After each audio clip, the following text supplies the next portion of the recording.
All right, it's a pleasure to have Dr. Jacob Barandes with us from Harvard University, Department of Physics and Philosophy. Much of this talk has been much awaited. You know something about a reformulation of quantum theory based on general stochastic system. Thank you for accepting our invitation, and it's a pleasure to. Xerxes, it is a pleasure to be here. Stephen, everybody, thank you for the lovely invitation. It is a beautiful day to be here on the campus of Bentley University. I'm so happy to be here. I wish the campus was a little flatter, but you know, we get what we get. You don't get upset. Yeah, so my name is Jacob Barandes, and I work in a field called philosophy of physics, a field that I will argue a little bit today. I don't know quite where to start this talk. It's going to be a pedagogical talk. It's going to be a talk intended to introduce and explain the field that I work in, the thing we call quantum theory, the problems, as many of us see them with quantum theory, and how I will argue that we ought to fix them. This is an informal pedagogical talk. It's not intended to be sage on stage talk. If you have any questions, if you're confused about anything, if I've said something that doesn't make sense, produces any digestive discomfort, just raise your hand. Just raise your hand. I do this exercise with my students. We're going to do it right now, okay? Because you may be a little out of practice. So stretch. Okay. Raise your hand.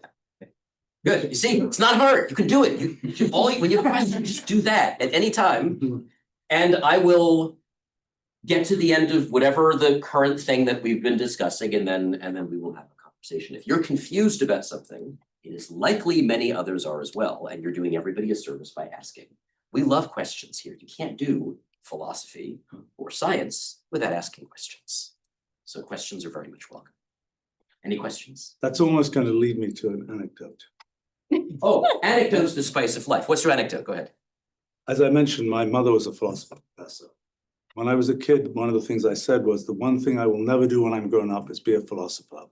And my argument was, how can you seriously do a field where people are still arguing about the same things they were arguing about 2,000 years ago? So philosophy, it seems like the methodology of philosophy is argument. Good. Yes. I'll issue with that. I'll give a counter anecdote. So the philosopher Barry Lower at Rutgers University is cousins, maybe second cousins once removed with Mark Lang, who is also a philosopher, and this is actually an important part of the story. So when they were much younger, Mark Lang was much younger, Barry Lower started to become a philosopher, and Mark Lang's mother called him up and said, "My son says he wants to be a philosopher. You call him up and tell him not to." And he had the conversation, it didn't work, and Mark Lang ended it. Okay, let's get started.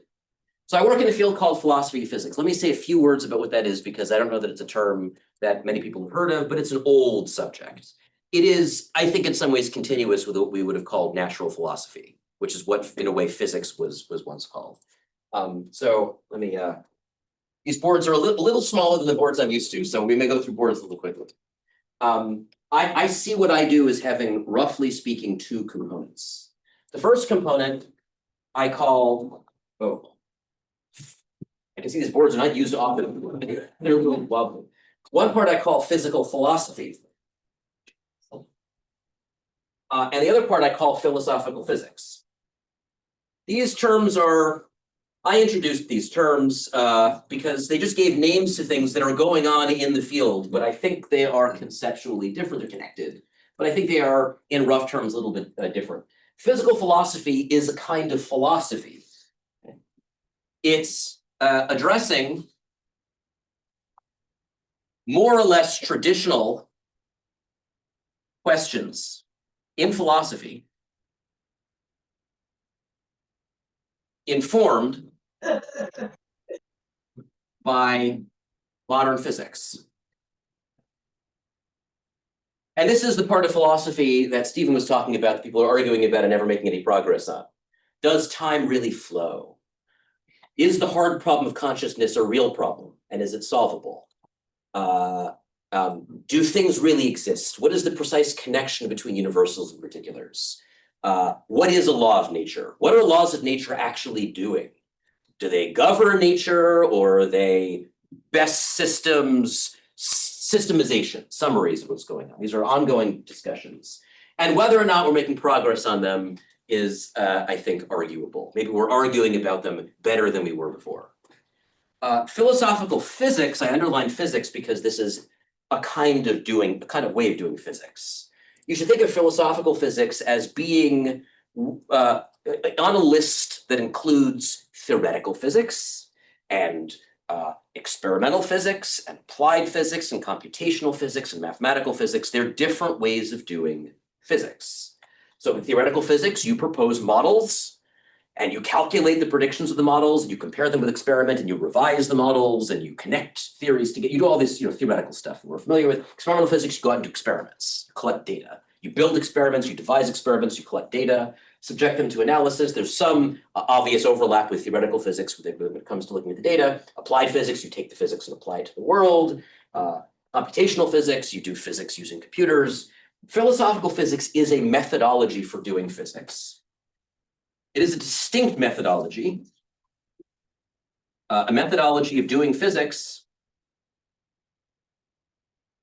informed by the tools of analytic philosophy. And I would also put this in philosophy and philosophy of science.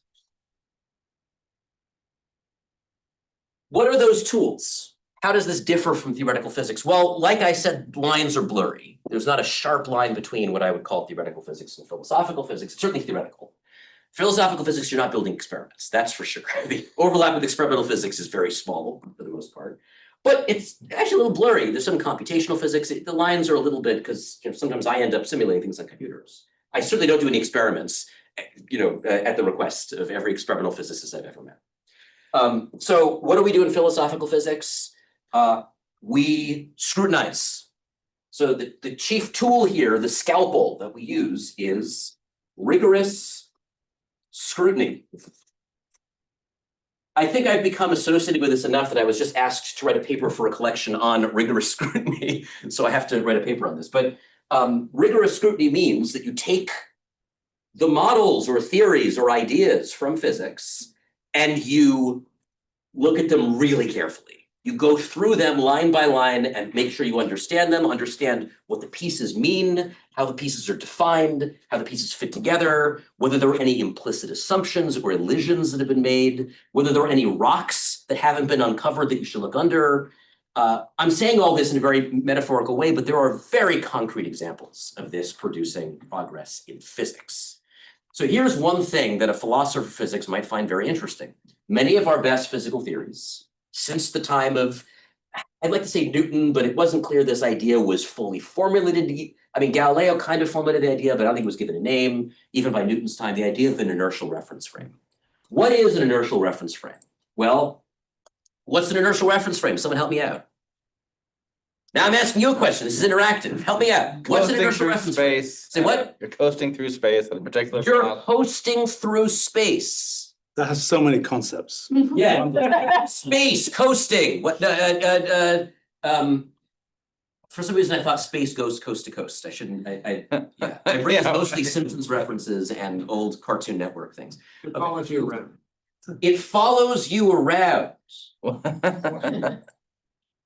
But my feelings after a really bad interview sometimes follow me around also. I wouldn't necessarily call that an inertial reference frame. Help me out, come on. There are physicists in the room. Are we all, I should have stopped before I started. I should have done this before.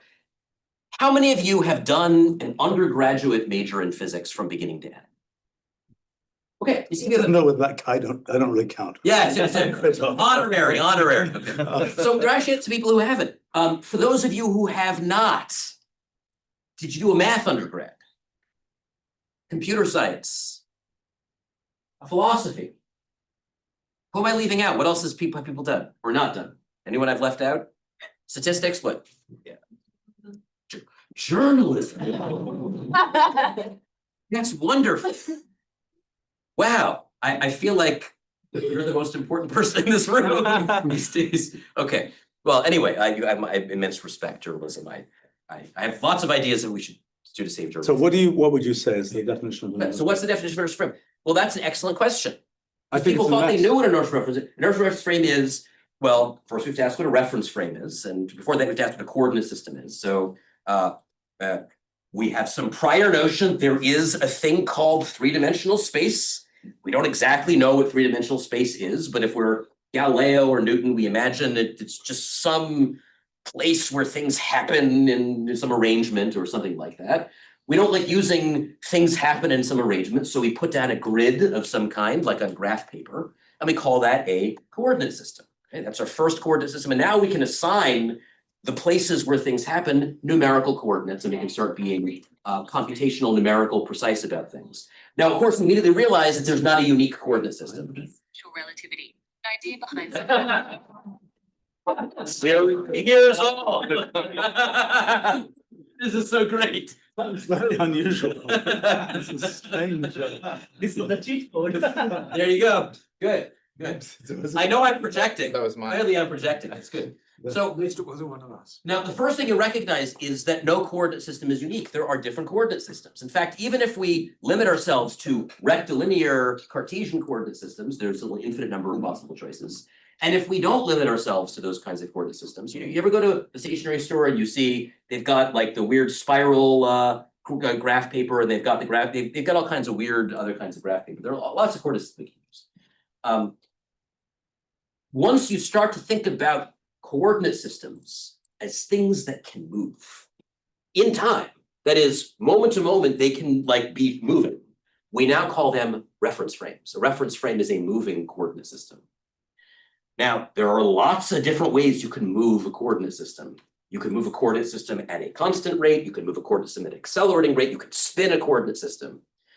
And the idea of an inertial reference frame is supposed to be the class of reference frames, of coordinate systems that are allowed to move, that are moving in a way that does not involve acceleration. That's what they're supposed to mean, a non-accelerating coordinate system. So could be moving in a straight line, cannot be accelerating, cannot be spinning, because spinning entails a form of acceleration. And people thought, okay, that's what we need. Now we can start talking about Newton's laws. Newton's laws are phrased in inertial reference frames. An object at rest will stay at rest. Newton at the time was thinking in terms of absolute space, which we don't think anymore, but the basic idea was an object that is not subject to any external forces will continue in constant rectilinear motion. It will just keep going as it was going at a constant speed in a constant direction unless acted upon by force. When an object is acted upon by a force, this is now the second law, the acceleration it experiences is proportional to the force and inverse proportional to this intrinsic feature called inertial mass. You know where the word inertial comes from? Well, it comes from inert. And what does it mean for something to be inert?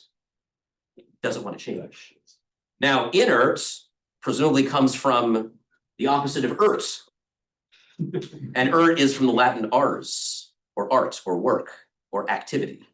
So literally it is inert is to not be engaged in activity, and inertia is the quality and inertia. Okay, anyway, so that's the role that mass plays. That's Newton's second law. And then Newton's third law is that if a force acts from object A on object B, then there is also a force of B acting back on A with equal magnitude opposite directions. Newton's third law. But these laws only work in an inertial reference frame. If you are not in an inertial reference frame, you will see objects pick up and accelerate and move in all kinds of funny ways. So you need the concept of an inertial reference frame in order to begin to do Newtonian mechanics. Okay, we're all good with that, right? Everything is fine. You need other concepts as well. Oh. For example, you need the concept that motion is possible. In fact, one of the reasons Newton favored the idea of absolute space was without absolute space, Newton didn't know how to even talk about what motion meant. We don't think we need absolute space anymore, but for Newton, this was a very important idea. So absolutely, this is not meant to be exhaustive, but inertial reference frames are one ingredient that you need to be able to talk about Newtonian mechanics. Well, here's the thing. There was a guy, Albert Einstein. You've heard of him. And he didn't think we really fully understood exactly what an inertial reference frame was. Not only did he think we didn't have a sharp enough definition of what an inertial reference frame was, but he thought there wasn't a good enough understanding of how you could know you were in an inertial reference frame. And he had lots of questions about inertial reference frames. I mean, the laws of physics, the basic laws of physics are supposed to be the same. Well, what about the speed of light? Does that count as a law of physics? And if that counts as laws of physics, that should also be the same in every inertial reference frame. He had all these questions about inertial reference frames, and you could imagine people in his time thinking, Einstein, We're trying to understand whether the atomic hypothesis is real. We're trying to understand whether we can achieve an inter-theoretic reduction of thermodynamics to statistical mechanics. We're trying to understand what Lorentz is talking about with Lorentz transformations. We're trying to understand electromagnetism. And you're worried about not the protagonists of physics, not the leading characters. You're worried about the scenery. Inertial reference frames are the scenery. What are you talking about? But I think we could all agree that trying to pin down exactly what we mean by an inertial reference frame and how to find out that you are in an inertial reference frame, it bore some fruit, you might agree. Okay. How do you know you're in an inertial reference frame? How do you know? Yeah. For one, if you're not spinning, If you're not spinning, you know you're in inertial. Okay, good, yes. But that doesn't rule out that you're not in some inertial frame that's accelerating in some linear way. well, that's why I said coasting through space. Coasting through space, yes, right. But suppose I'm in an elevator and I want to know, am I in an inertial reference frame or not in an inertial reference frame? Boy, it's really hard to say, not in an, okay. IRF. How do I know if I'm in an IRF or not in an IRF? If I'm just in a sealed box, physicists like sealed boxes for some reason. Test to see if Newton's laws hold. See if, okay, good. See if Newton's laws, practically, how do we do that? Operationally, how do we do that? Drop an apple. Drop an apple. You let go of an apple. Okay, and then suppose you let go of the apple and the apple accelerates and hits the ground. What have you now learned? We're accelerating. Well, you know the apple's accelerating. Are we in an inertial reference frame or not in an inertial reference frame?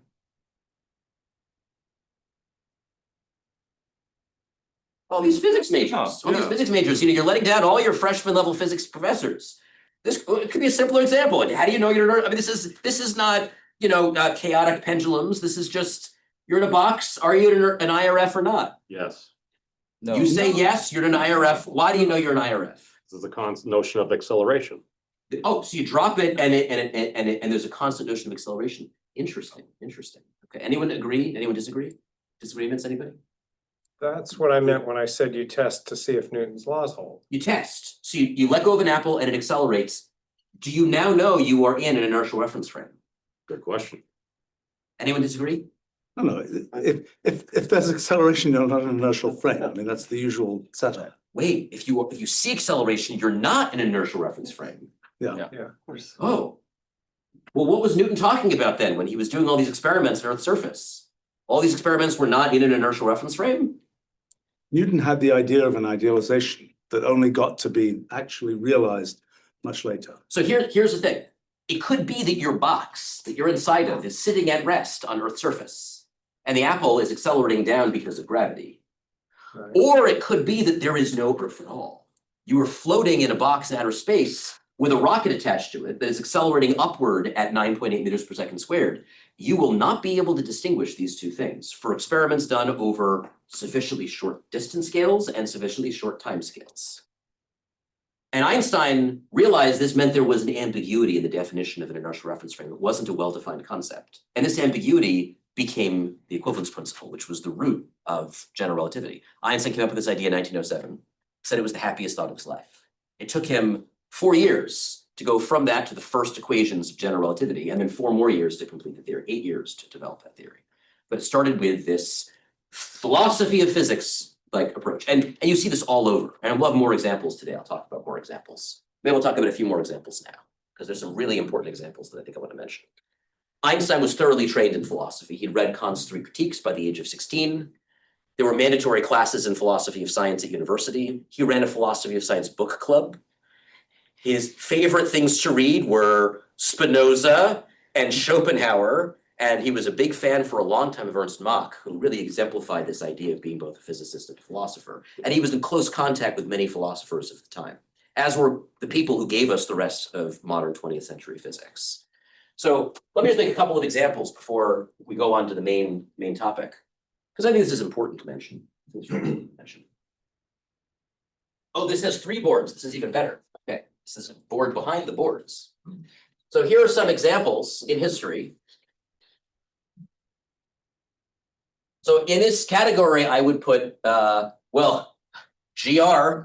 and quantum mechanics, which developed in a time when there was close contact between physicists and philosophers.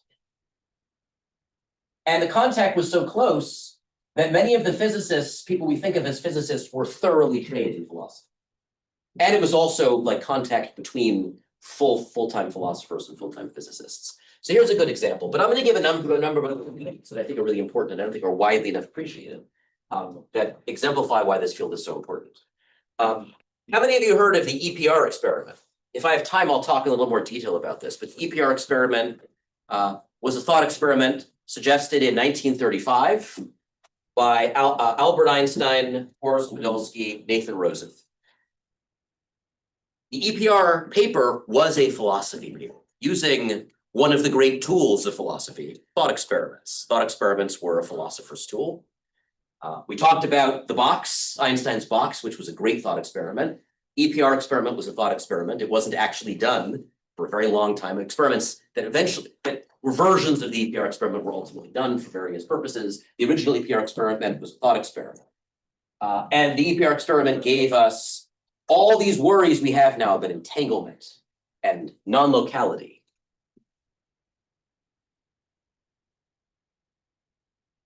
And also, I should add, a primordial form of what's now called quantum steering, a term coined very shortly thereafter by Schrödinger. Quantum steering is the idea that if you have entangled systems, then in some formal sense, how you choose to measure one of them will project the other down to a basis of your choosing. And I'll explain what those terms mean, as if you're steering the collapse basis from far. So Schrödinger introduced this term, quantum steering, as if you're steering that. This was actually introduced by Schrödinger. Schrödinger, by the way, was the one who introduced the term entanglement. Schrödinger introduced that term around this time, both in German and in English. He wrote both languages. So EPR and entanglement, very important example. And there have been many follow-up thought experiments, like the GHZ thought experiment, which now leads to the idea of GHZ states, which are used widely in atomic physics. That's all the way now we're talking in 1989. GHZ is 1989. That's Greenberger, Horn, and Zeilinger. Zeilinger, who won the 2022 Nobel Prize for his work on experimental work on this Nobel 2022. That's the Zeilinger of the Nobel Prize. So we use GHZ states all the time. They're a form of entanglement between three particles, but there's so much more. So another crucial idea is the idea of decoherence. Now, if you ask physicists where decoherence came from, you'll hear a variety of answers. I've heard some physicists say, oh, didn't Zurek invent that in like the 80s or something like that? No. Decoherence is first formulated in its modern sense. Formulated at all. I mean, people keep arguing there's like rudiments of the idea, but the first clear formulation of what decoherence was in a textbook by David Bohm in 1951. This is section 22.8. The title of that section is The Destruction of Interference in the Process of Measurement. The whole chapter 22 was Bohm trying to explain what measurement really is in quantum mechanics. This was a thing you were not supposed to work on by the 50s. It was considered too philosophical. It wasn't considered serious physics. And this kind of work had career ramifications on Bohm. Bohm introduced the idea of decoherence. I can tell you roughly what it is. We'll go into a little more detail in a little bit. But decoherence is the idea, you know those superpositions you get in quantum mechanics where a thing is like represented by a quantum state and the quantum state has terms in it and the terms in it seem to represent different possible measurement outcomes if you were to measure the system? Well, we'd like to think of those possibilities, if we wanted to be naive, classical-minded physicists, as just possibilities, probabilistic possibilities. To say that there's a superposition is to say the system could be like that, or it could be like that, or it could be like that. But in quantum mechanics, those superpositions exhibit what's called interference effects. The possibilities, they have a weird kind of interaction with each other that makes it hard to think of them as only one being true and the others not being true. And decoherence was a process by which when you brought the environment in and the environment interacted with your system, then the interference was greatly suppressed. And this suggested that maybe now, after interaction with the environment, we could begin to think of these branches as distinct possibilities, only one of which maybe was the real one. And so Bohm worked on this idea.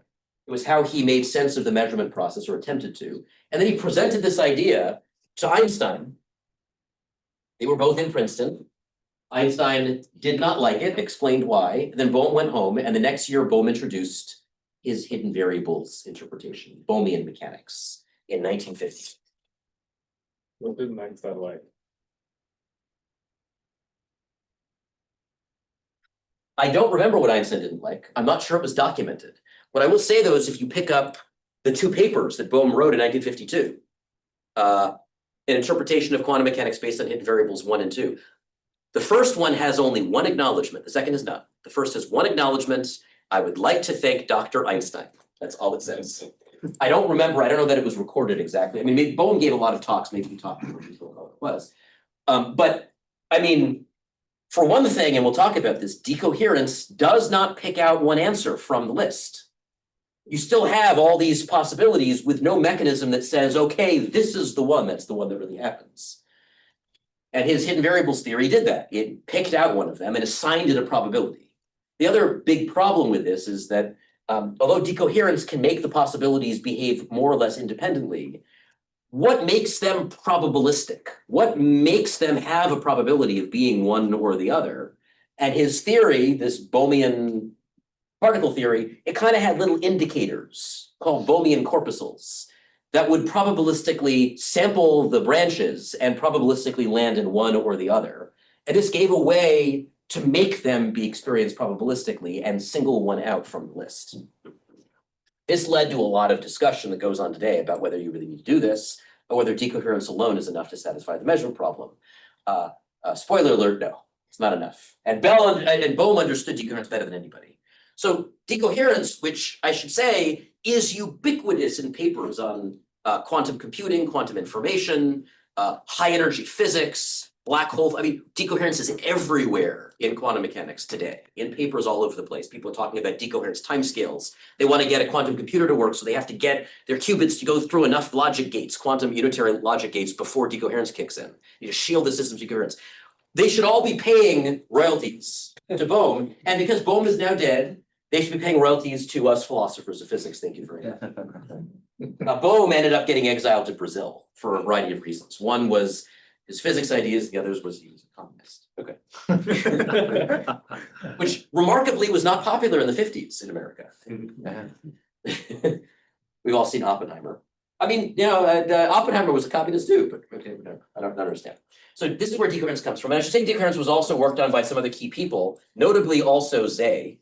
Dieter Zay also worked on it in the 1970s. And he suffered significant career ramifications for working on a topic that was considered too philosophical. And today physicists are perfectly happy to plumb these results for their own purposes. So decoherence, huge, enormously important idea, central to how we make sense of the classical limit. Oh, but there's more. The Bell inequality and related inequalities. So the original Bell inequality, that's 1964. And to give you a sense of just how important EPR was to this, the original Bell paper, which sounds like bell pepper, but try hard not to call it bell pepper. The original Bell paper was called On the Einstein-Podolsky-Rosen Paradox. That was the name of the paper. It was an extension of the argument they'd made in EPR. And in this paper, he derived a very famous inequality. It was eventually generalized in 1969, bless you, by CHSH. That's Clauser, who also won the 2022 Nobel Prize. Clauser, Horn, Shimoni, and Holt. And they did their work in 1969. They developed a more general version of this inequality.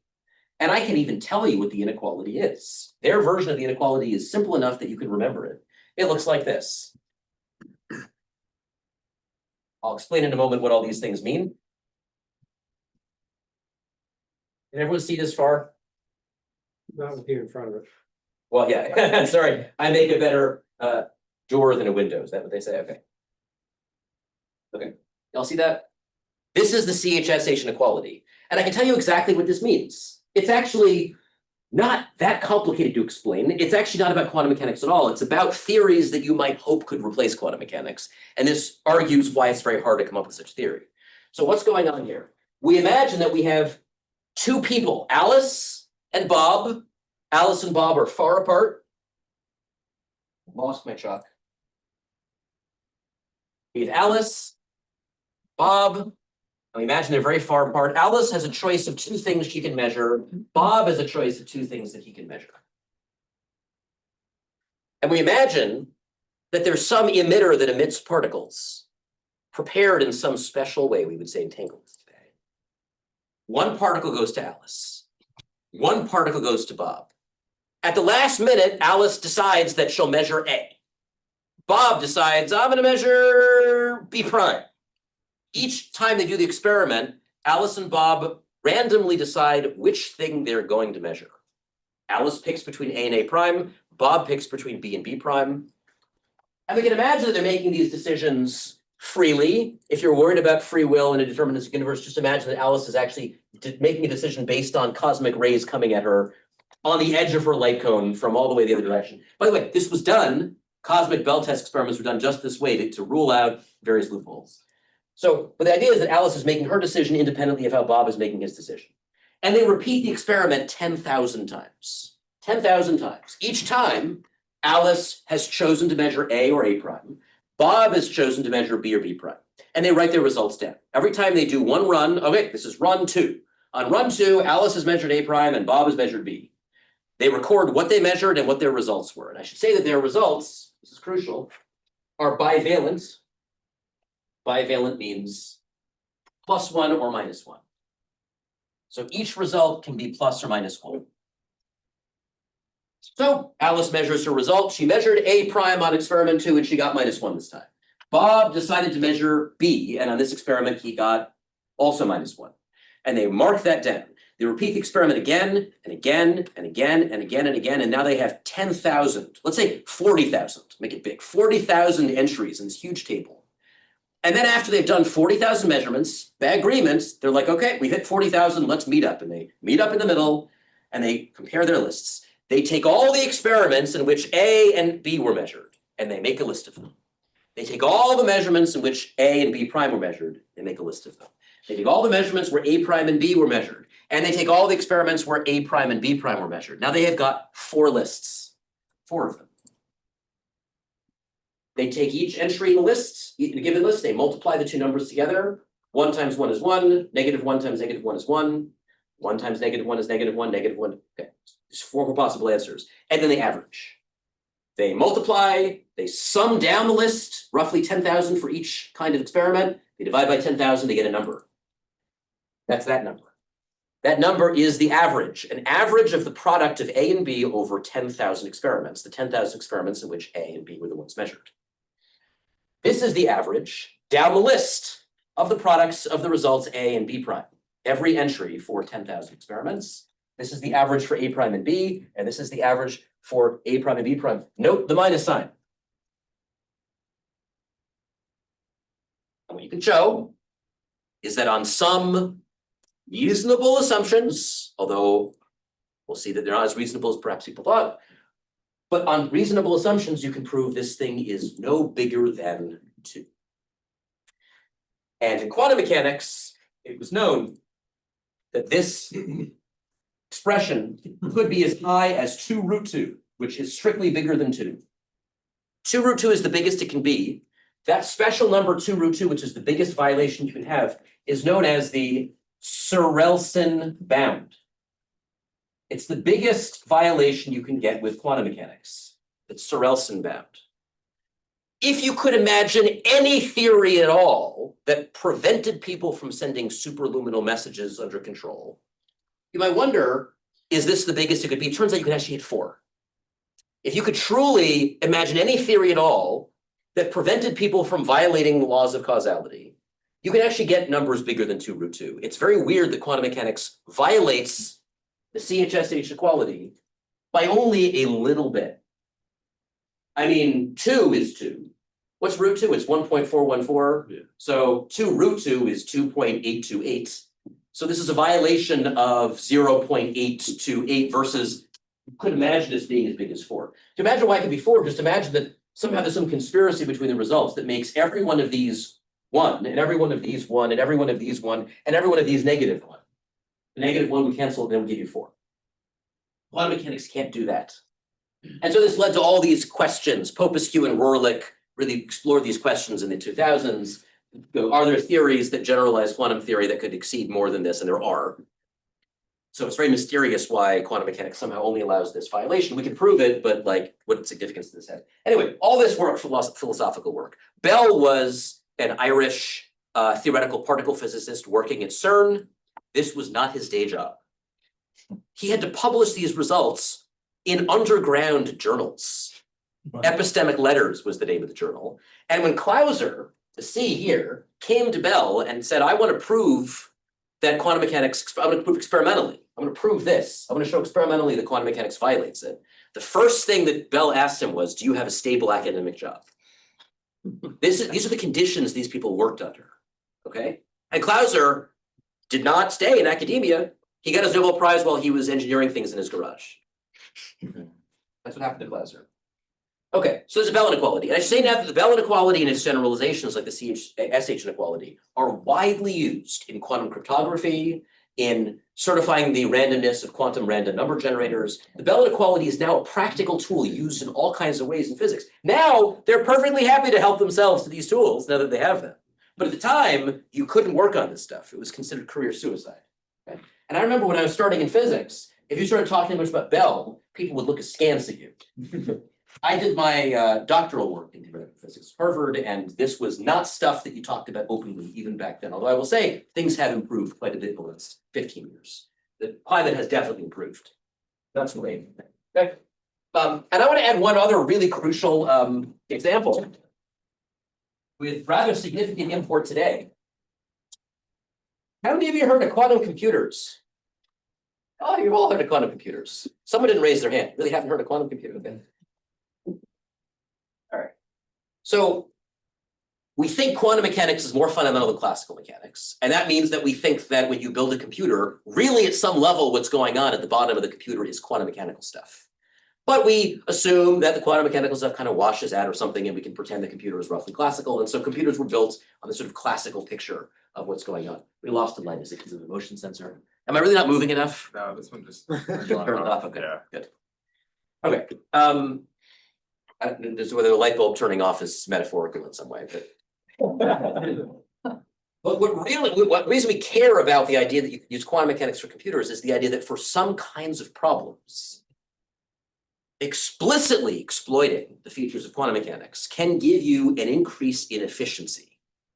That increase in efficiency is called quantum advantage. And I should say that quantum advantage is not something that is at the level of a theorem. So we have examples now of algorithms where if we had a quantum computer, we could definitely do things in a more efficient way. The most famous is Shor's algorithm, which allows you to take very, very, very big integers and factor them much more efficiently than you can without using a quantum computer. And this could threaten RSA encryption, which is based on the difficulty of factoring big numbers and so forth. So there could be a real threat to this. And if you think that you're fine, you'll just stop using RSA encryption when this comes out. All of your online interactions are being logged and archived various places, just waiting for someone to invent a quantum computer and go back in time and find out what you were looking at back in 2025. So just stay tuned. Okay, but the idea that quantum computers can do some tasks better than classical computers is called quantum advantage. This shows up in a paper by David Deutsch in 1985. Same year as Back to the Future. Whether that's a coincidence, I will leave to you. In a paper called Quantum Mechanics, something in the Universal Turing Machine. I forget the exact name of the paper. But what's salient about this paper is what was David Deutsch's motivation? Why did he think that you could get a speed up? And he introduced an early algorithm called the Deutsch algorithm, now known as the Deutsch-Yosha algorithm. Why did he think you could do this? He had a very particular purpose in mind as he was writing this paper, which is written in the paper. You just pick up the paper and see this all over the paper. You see, in the 70s, he went to a dinner in which he was invited to sit down next to Hugh Everett III. Anyone know who Hugh Everett was? Hugh Everett. What's Hugh Everett known for? The many worlds interpretation. So naturally, he'd be Hugh Everett III. I mean, that makes sense, right? Yeah, Hugh Everett III. So Hugh Everett had left physics, gone to work for the government, doing, analyses of what could happen if nuclear war happened or something like that. And he was brought back out of retirement in the 70s because there was a sudden interest in his old work, inspired by people like Bryce DeWitt, who published in 1970 an article in the trade magazine for Physics, Physics Today, Quantum Mechanics and Reality, introducing the many worlds interpretation to the wider audience. And then suddenly, Hugh Everett was in demand. He was giving talks again. He was super excited. He went to parties. He went to dinners. He dropped dead suddenly at the age of 50. He was a heavy smoker and drinker. But for a little while, he had all this attention. He was very happy. And at some dinner, David Deutsch was sat next to him. David Deutsch was not initially a fan of the idea, but by the end of the dinner, David Deutsch was apparently sold on this idea. Now, you've heard of many worlds, right? Those branches I told you about, right? Those branches. No, it's not that one of them gets actualized. All the branches are there. They exist. They're all there. They're just branches of reality where all the different outcomes, they all play out in these branches. And Deutsch thought this idea was so amazing, he thought there must be some way to exploit it. And so his motivation for looking for quantum advantage was, if those other universes are there, we should be able to take advantage of them to get a speed up in our computing. That's what he said in the paper. He said, that's what they must give you some advantage if we just think about it the right way. He said, if we can actually make this work and show you that an advantage, it will put, and these are quotation, it will put an intolerable strain on any other interpretation of quantum mechanics than Everett's. He says this in the paper. This is the purpose of the paper. And so for him, if you could get this to work, it would be, in his view, just smoking gun evidence the other universes are there and that Everett was right. This was motivated by philosophical considerations, by trying to get the many worlds interpretation to work. He does say in the paper, well, even if these algorithms work, it actually doesn't really mean that Everett is right, because any theory that's empirically equivalent to many worlds will still produce the same things. But many worlds is just inspirational, and that's enough or whatever, I don't know. But he was motivated by this idea. And I mean, the dividends of quantum computing are still remain to be seen, but maybe there'll be some big dividends or whatever. And we will owe Hugh Everett and David Deutsch's inspiration from many worlds for all of that. And there's more things.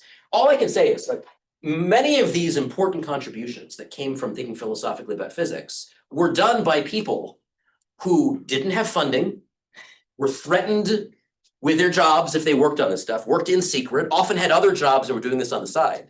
So the amount of money invested in these things is basically, I would say, zero, but probably negative. And the output, I mean, what is the output of all these ideas? I would stack this list of, and I didn't include quantum teleportation. I didn't include the no cloning theorem, the signaling theorem, which were co-discovered by people working in philosophy and foundations of quantum. There's a whole list of other things that we use all the time now. I would argue the input-output ratio is just fantastic. Just fantastic. If anyone's listening who's got money, just infinite return on investment. This is the tradition in which I'm arguing we should be thinking about, and it's going to be the frame for what we do going forward. It's a good place to pause because this was the end of part one. Questions? Questions? Where was the dinner party? Oh, where was the dinner party? I mean, I know David Deutsch quite well. Yeah. But I've never heard that story. You should read the paper. Okay. It's beautiful. I mean, it's, first of all, I mean, it's like paper zero. It's incredible. I don't know where the dinner was. You should ask him. Yeah, I'll ask him. Yeah. And just a general question about the many worlds theory. So the assumption is that all the branches are real physical, like there's real physical reality. Yep. And I never quite understood it because it's kind of like evolving, but also it's already there. So how is that possible? So let me just say that some of the absolute smartest, most wonderful people I know are strong advocates of the Everett approach, many worlds approach. David Deutsch, we mentioned, Bryce DeWitt, who's no longer with us. Today, people like David Wallace, Simon Saunders, Sean Carroll. I adore these people. I think they are brilliant. The fact that they have not been able, in my view, to make many worlds work is, at this point for me, a no-go theorem. If they can't seal the deal, then something is wrong with many worlds. So I think the key thing that people have missed is that, because they're thinking of continuous systems. And the fact is that, these branches of history, they imagine they can never merge. Once you have a discrete system, it becomes, it becomes pretty easy for the branches to merge. They have to, because of recurrences. Eventually, the branches do have to reemerge. If it's discrete, but in the things we've worked on, they merge all the time, and that's very critical to knitting together the structure of what happens. Yes. Now, it's true that for microscopic systems, the branches are constantly remerging. The argument they make, this is where we get into some difficult questions, and I should say, I think it's pretty clear, I am not an advocate of the Everett approach. So I'm not an unbiased observer. Maybe that's the right word, observer. But the argument they make is that we only get well-defined branches from macroscopic systems, for which it is thermodynamically extremely unlikely they'll reconnect over timescales that are reasonable compared with human lifetimes. I think Everett originally thought about merging branches, but I think subsequent people who worked on this have mostly considered the non-merging case. Good. So, well, I mean, we can talk a little bit about why I think the many worlds. I mean, there's many reasons I think many worlds doesn't work. okay. Talk about your theory. Sure. But I think one does have to say a little bit about what's wrong with the theories that exist. We'll come back to the Everett approach later when we start talking about interpretations of quantum mechanics. But this was the historical introduction. We got a very good question. What's your name? Damaris. Damaris. Very nice to meet you. Good question. Other questions?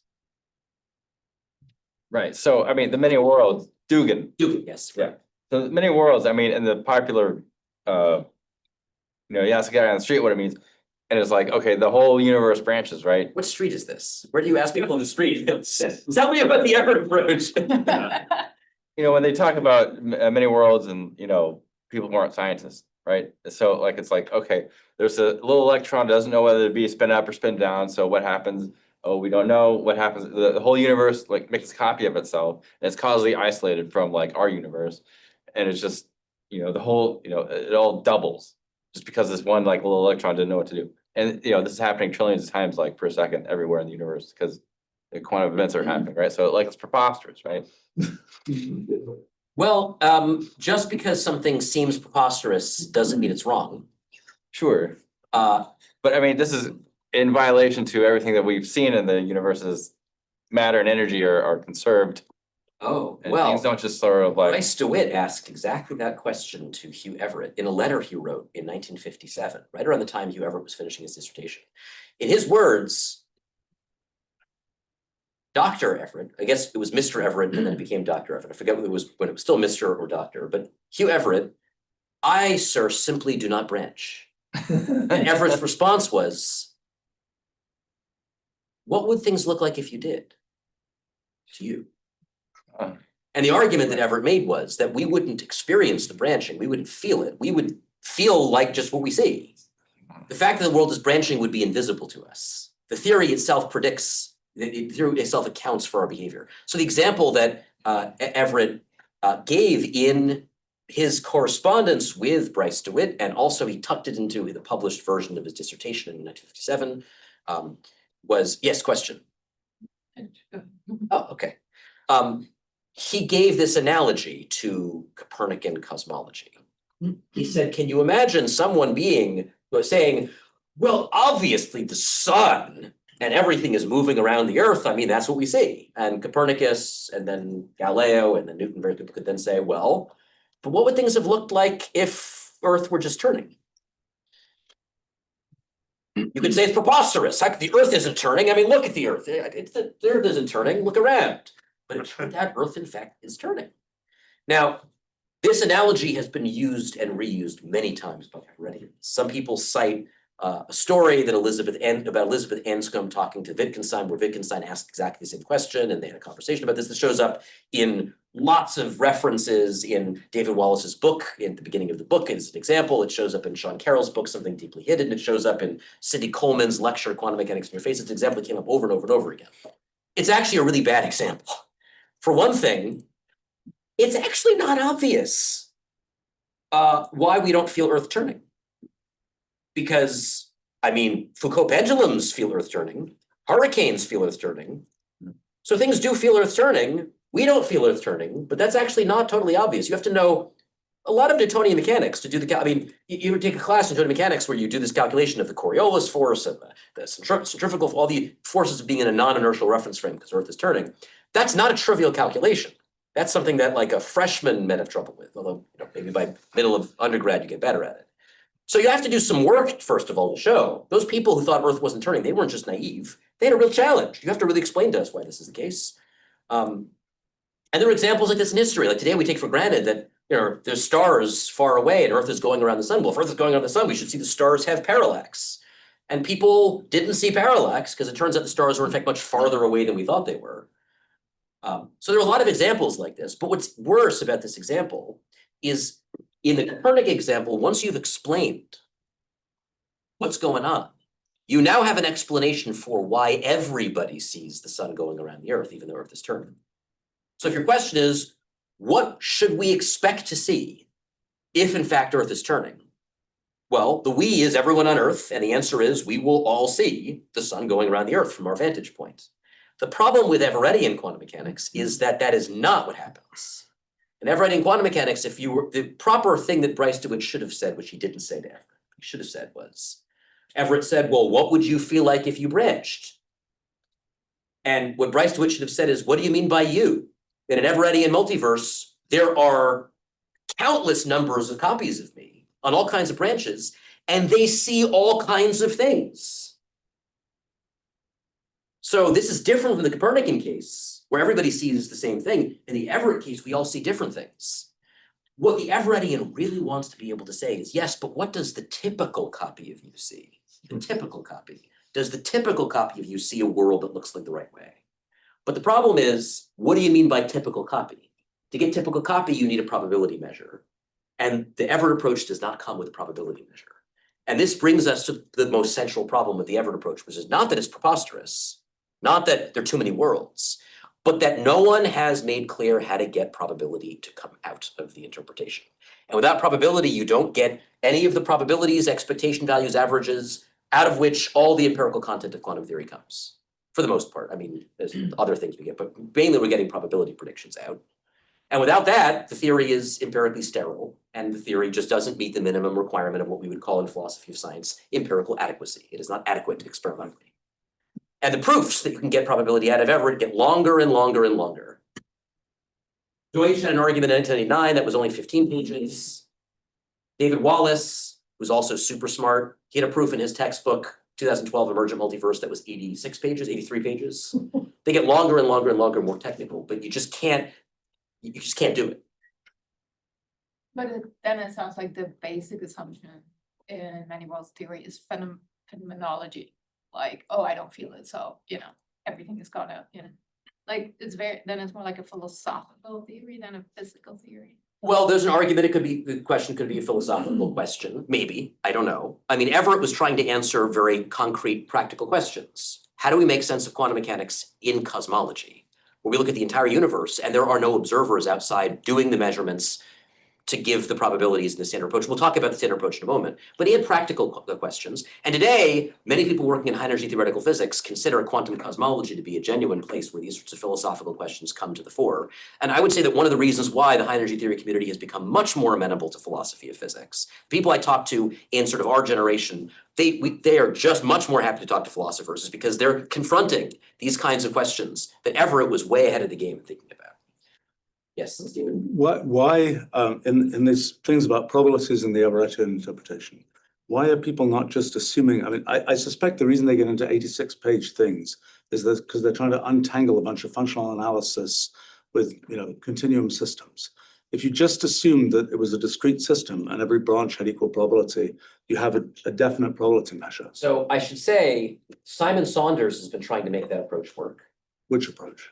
The idea that you discretize, you coarse grain, or you assume it's discrete to begin with. No, but coarse graining is different from being discrete to begin with. That's right. Yes, but so okay. So let me step back and just say you can think about discreteness in quantum mechanics as the statement that you're studying a system with a finite Hilbert space, finite dimensional Hilbert space, or you can imagine that you don't work with Hilbert spaces at all and imagine a finite version of a Hilbert space that's not a true vector space anymore, and that's a question that people have not been probing.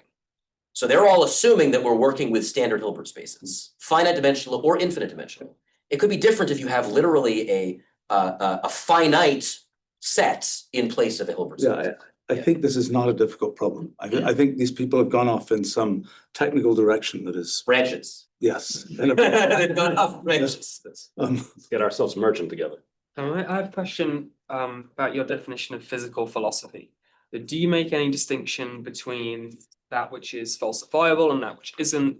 I think the answer might be no, because like you mentioned, like in the historical examples you went through, general relativity, Einstein very clearly went from those Gedanken to having 3 classical tests, right? Like gravitational redshift, the perihelion position of Mercury, and then the stars. Reflection of the sun. Yeah, right. But when we get to things like many worlds interpretation, and maybe I'm just unaware, but I'm not aware of any test anyone's ever proposed that said, oh, here's how you'd be able to know that there's another universe that branches off. Right? So David Deutsch was inspired by Everett to come up with the idea of quantum advantage. He thought that quantum advantage would be a smoking gun signal that those branches were there. Let me just, we can't get into a whole discussion about Popperian falsifiability as a criterion, a so-called extra-empirical criterion for scientific theories. What I should say is that philosophers of science do not take falsifiability seriously anymore as a be-all, end-all criterion for the adequacy of a scientific theory. So people for a long time were trying to understand what is, so this is now taking us a little bit far afield. There's science and there is not science, pseudoscience maybe. And the question you could ask is, where is the line between science and pseudoscience? Quantum mechanics, science, telekinesis, pseudoscience. This debate has been going on a very long time. Where is the line? This is called the demarcation problem in philosophy of science. And unfortunately, like many problems in philosophy, this is a Sorites problem. Sorites problems are problems where there's just no sharp line, like how many strands of straw must I have before I have a heap of straw? 1 strand, not a heap. 2 strands, not a heap. 1 billion strands, a heap. But like, when do I go from heap to non-heap? There's just no sharp line. And philosophers, I think, generally have accepted that there's no sharp demarcation here. But people were looking for a demarcation, and Popper suggested that the demarcation was falsifiability. A theory can only be counted as scientific if it is in principle possible to prove it is false. But this was basically torn apart almost immediately by the philosophers of science. However, for reasons that I find difficult to understand, it persisted within some scientific circles. I think a lot of scientists sort of inherited a pedestrian version of positivism with Popperian falsifiability sprinkled on, and then just sort of maintained that for 100 years, even though in practice it's just not true. We don't falsify theories. Newtonian gravity could have been falsified when Uranus's orbit wasn't working properly. But instead, well, Leverrier suggested maybe Uranus's orbit is not working properly because there's a new planet we don't know about. If there were, my calculations show it should have this mass and this orbit, it should be there. And they pointed a telescope there and they found Neptune. I will tell you, that's the magic of science. You give me any other field of endeavor where someone can say, my calculations tell me if you point a telescope there, you will find a planet. Okay, and then it's there. There's nothing like that, okay? But so it wasn't falsified. What we discovered was, well, Newtonian mechanics isn't just Newton's laws, Newtonian gravity. It also comes with what are called auxiliary hypotheses. We have an hypothesis, there are this many planets. It turned out that hypothesis was wrong and had to be modified. When you find some experimental data that shows a theory doesn't work, it could be the theory is wrong, or it could be we need to adjust our auxiliary hypotheses. Another example, Mercury's orbit was also not working properly. Yeah. And so Leverrier, the same Leverrier, said, I can explain it. There is another planet, I will call it Vulcan.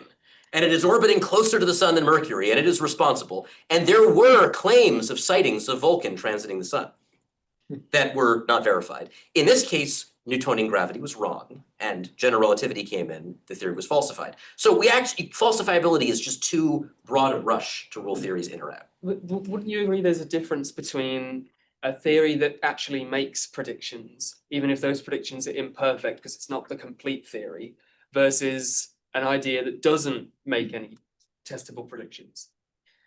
Did the many worlds interpretation, according to David Deutsch, predict you could build a quantum computer? Some would say yes. You could ask David, but I think David might say yes. This was a concrete prediction of the many worlds interpretation. Couldn't you have predicted the quantum computer using some other? Right, but at the time, there weren't any other formulations available that could do it. Today, Actually, there were. Bohmian mechanics could also work. You need a non-collapse interpretation, one where you can imagine superpositions persisting in a macroscopic machine. No, I mean, there were, even I had worked on quantum computers before 1985. So there was a guy called Paul Benioff, for example, who wrote a paper about, which I found recently that I was the reviewer of that. And he wrote that basically nobody would understand the paper he'd written, and I suggested how he should restructure the paper, which he didn't do. Good. So, but yeah, there were formulations. So the point is, if the interpretations do not add any layer of verifiable hypotheses, and maybe this is why these coexisted for such a long time, then the question is, what is, even if falsifiability is not an ultimate criterion for demarcation of science and I mean, pseudoscience. Mach's principle was one of the ideas that inspired Einstein toward general relativity. Einstein eventually discarded Mach's principle. Mach's principle was the idea that, so here's a question you can ask about inertial reference frames. What picks out some frames as the inertial reference frames and others is not? Is it a coincidence that if you see the stars not moving, I mean, we know this, if you see the stars and they're not like twirling or doing anything, you're probably in an inertial reference frame. Is that an accident? And Mach said no. He said that there was a connection between the stars at infinity, as he put it, and what the inertial reference frames were. If you saw the stars not moving, that meant you were in an inertial reference frame, and any other reference frame connected to that by a constant shift of motion was also an inertial reference frame. Einstein was in part motivated by this, the idea that somehow the overall distribution of matter has some connection with what picked out the inertial structure, as we put it, of space-time.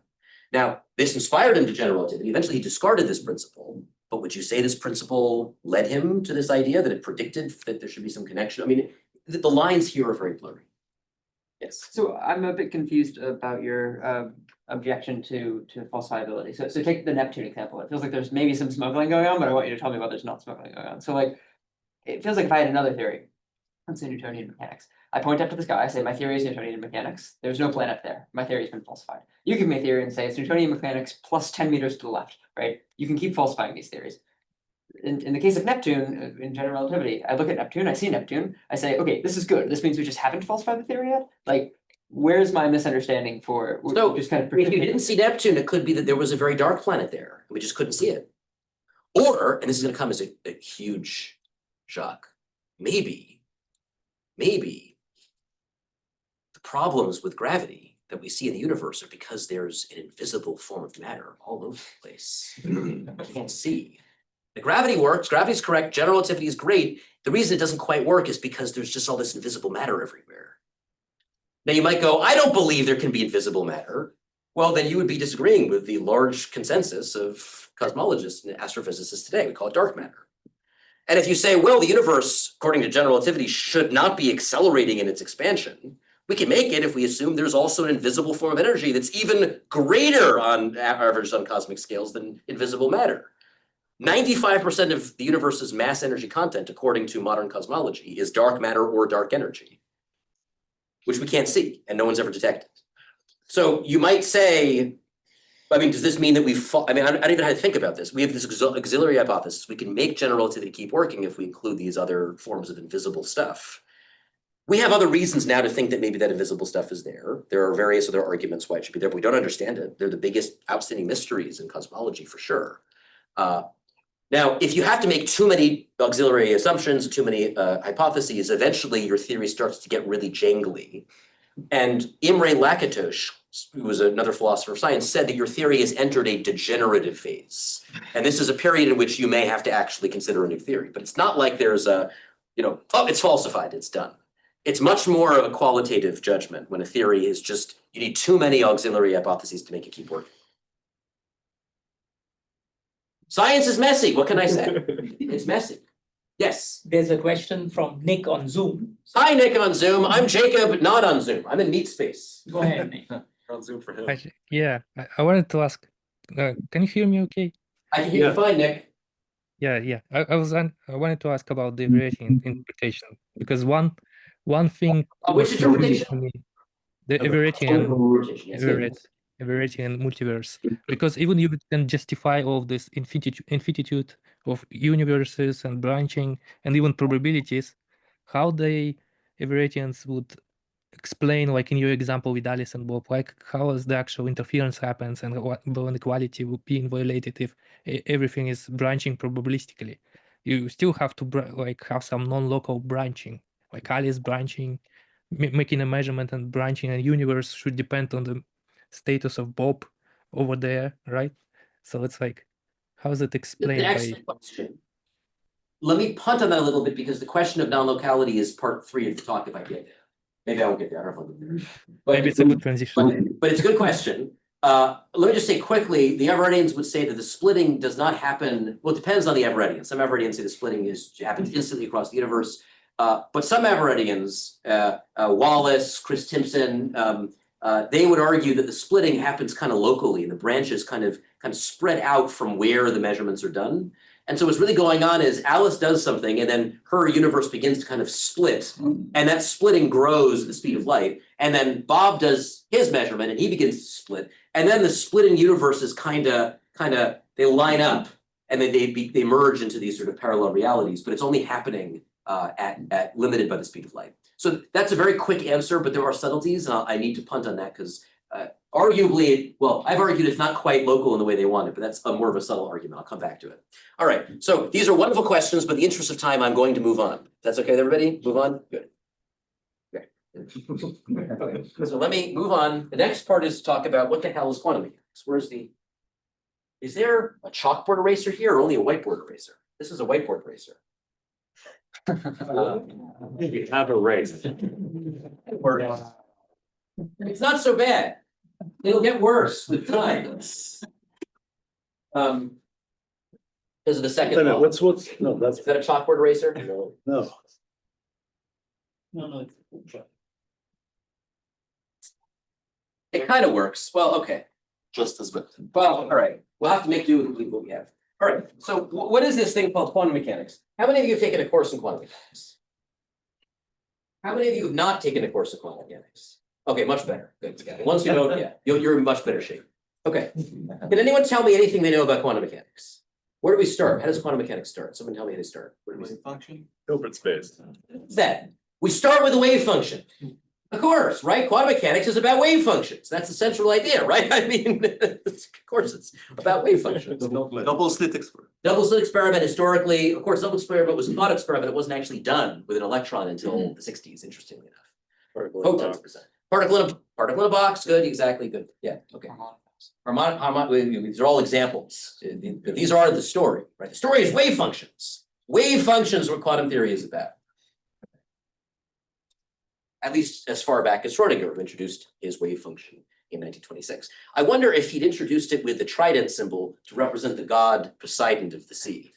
His waves. I've always wondered if that's true. Oh, that's a good question. Say what? That's a good question. Yeah, and unless someone knew Schrodinger who's alive today and asked Schrodinger that question, otherwise we won't have an answer. Okay. Using cats. So here is, I'm now going to tell you what quantum mechanics is. These are the Dirac von Neumann axioms. You should think of these as the nearest approximation to, say, Newton's laws, Newton's 3 laws of motion, which axiomatize Newtonian mechanics, or the Maxwell equations, or whatever it is you're using to act. These are the things that are supposed to play that role, according to the textbooks. So this is going to be called textbook or orthodox quantum theory. Now, why do I say Dirac and von Neumann? Dirac formulated these in a textbook in 1930, von Neumann in 1932. 1930, that was Principles of Quantum Mechanics. Dirac was in his 20s. Well, let that sink in. He was like 25. Von Neumann, it's 1932 in Mathematical Foundations of Quantum Mechanics, although it was a German title, and it's like Mathematic Grundlagen der Quantum Mechanics, something like that. Okay. They formulated these axioms then, and here are the axioms. This is what the axioms say, and I want you to pay attention to what they say and what they do not say. So axiom 1. Axiom 1 is about things called quantum states. A system's quantum state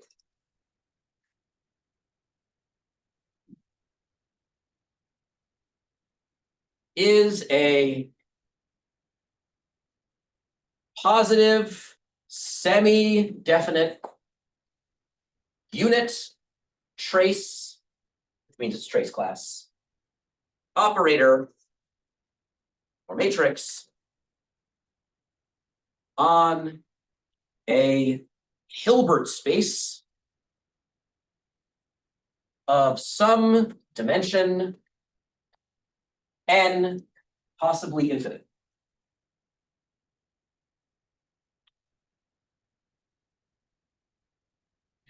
That's crazy. That's axiom 1. Okay.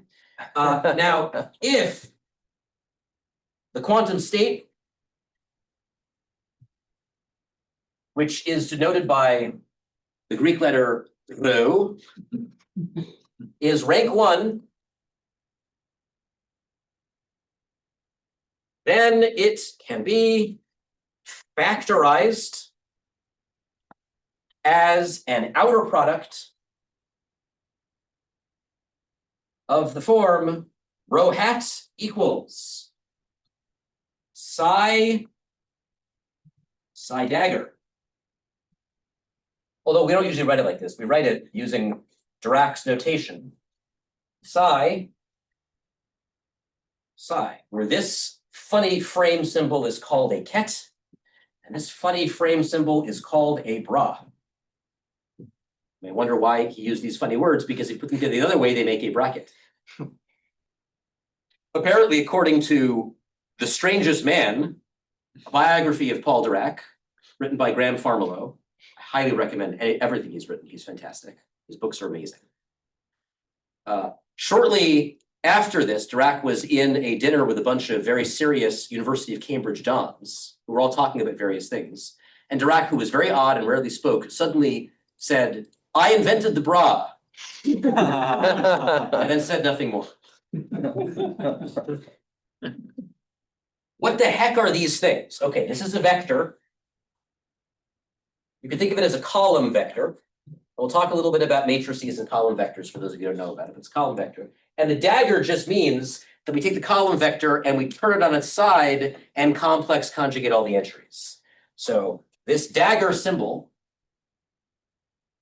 also known as the adjoint symbol, just means complex conjugate and transpose. So what this is really saying is we're expressing this thing as a row vector multiplied by a column vector that is the same vector, except that we have complex conjugated all of the entries. This is wrote the other way. Always do this. Column vector first, okay. Column vector multiplied by row vector. Thank you. Okay. Now, we'll review matrix multiplication in a moment, but what this gives you is a matrix, an n by n matrix. This column vector here is n by 1. This row vector here is 1 by n. And you multiply an n by 1 by a 1 by n, you get an n by n, which is what this thing is. This thing is n by n, where n is the dimension of the Hilbert space. When this is possible, when this thing is rank 1 and it is factorizable in this way, we can peel off psi,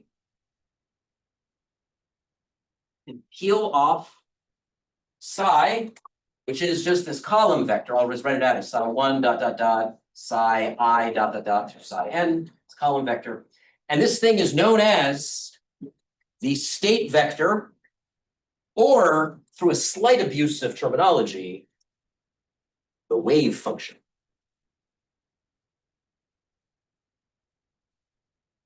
There's your starring player, the protagonist of the story, the wave function. Makes sense? It's clear. I mean, you know, I don't need to say anymore. I mean, it's like obvious now how things work. Okay. Axiom 2. Right.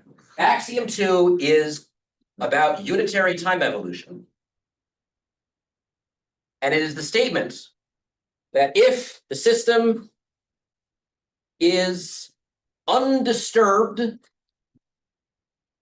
by other systems, and undisturbed is a little complicated to define. Somebody even argue it's a bit circular, but for our purposes, we'll say undisturbed means not engaged in mutual interactions, whatever that means, or exchange of information. Almost, you might say, inertial. Yeah, so if you begin to worry, this has ambiguity, isn't it, like inertial reference frames? Excellent. But somehow we can imagine a system, it's just left to itself in some way. Okay, but of course, systems in an external, like electric or gravitational field, that's also allowed. So, but that's like quite isolated. Anyway, so you can run all these sorts of questions. But if you're not touching the system, you're not measuring, you're not disturbing it, you're keeping it pretty shielded from its environment, we say the system is undisturbed. If it's undisturbed, then there exists an operator, U, little hat for operators, we use hats for operators, that depends on t is the time, such that rho, the quantum state at any given time, is given by U times rho at the initial time 0 times U dagger. Okay, and this is not just any operator, this operator is unitary, which is a fancy way of saying that if you take this operator, give it as a matrix, and dagger it, you get the multiplicative inverse matrix. It's the multiplicative inverse matrix. So you give me the quantum state as represented by this thing. I should have given it a name. This thing, by the way, is a name. It's called the density operator. Quantum state in general is called the density operator of the system. You give me the density operator at the initial time 0, you wrap it up in U and U dagger, and out comes rho at t. And this is how you evolve the thing forward in time. It's called unitary evolution. Now, if the system has a rank 1 density matrix, its quantum state is rank 1, this simplifies. We only have to worry about the state vector or wave function. And we can think of the state vector or wave function. So if rho is rank 1,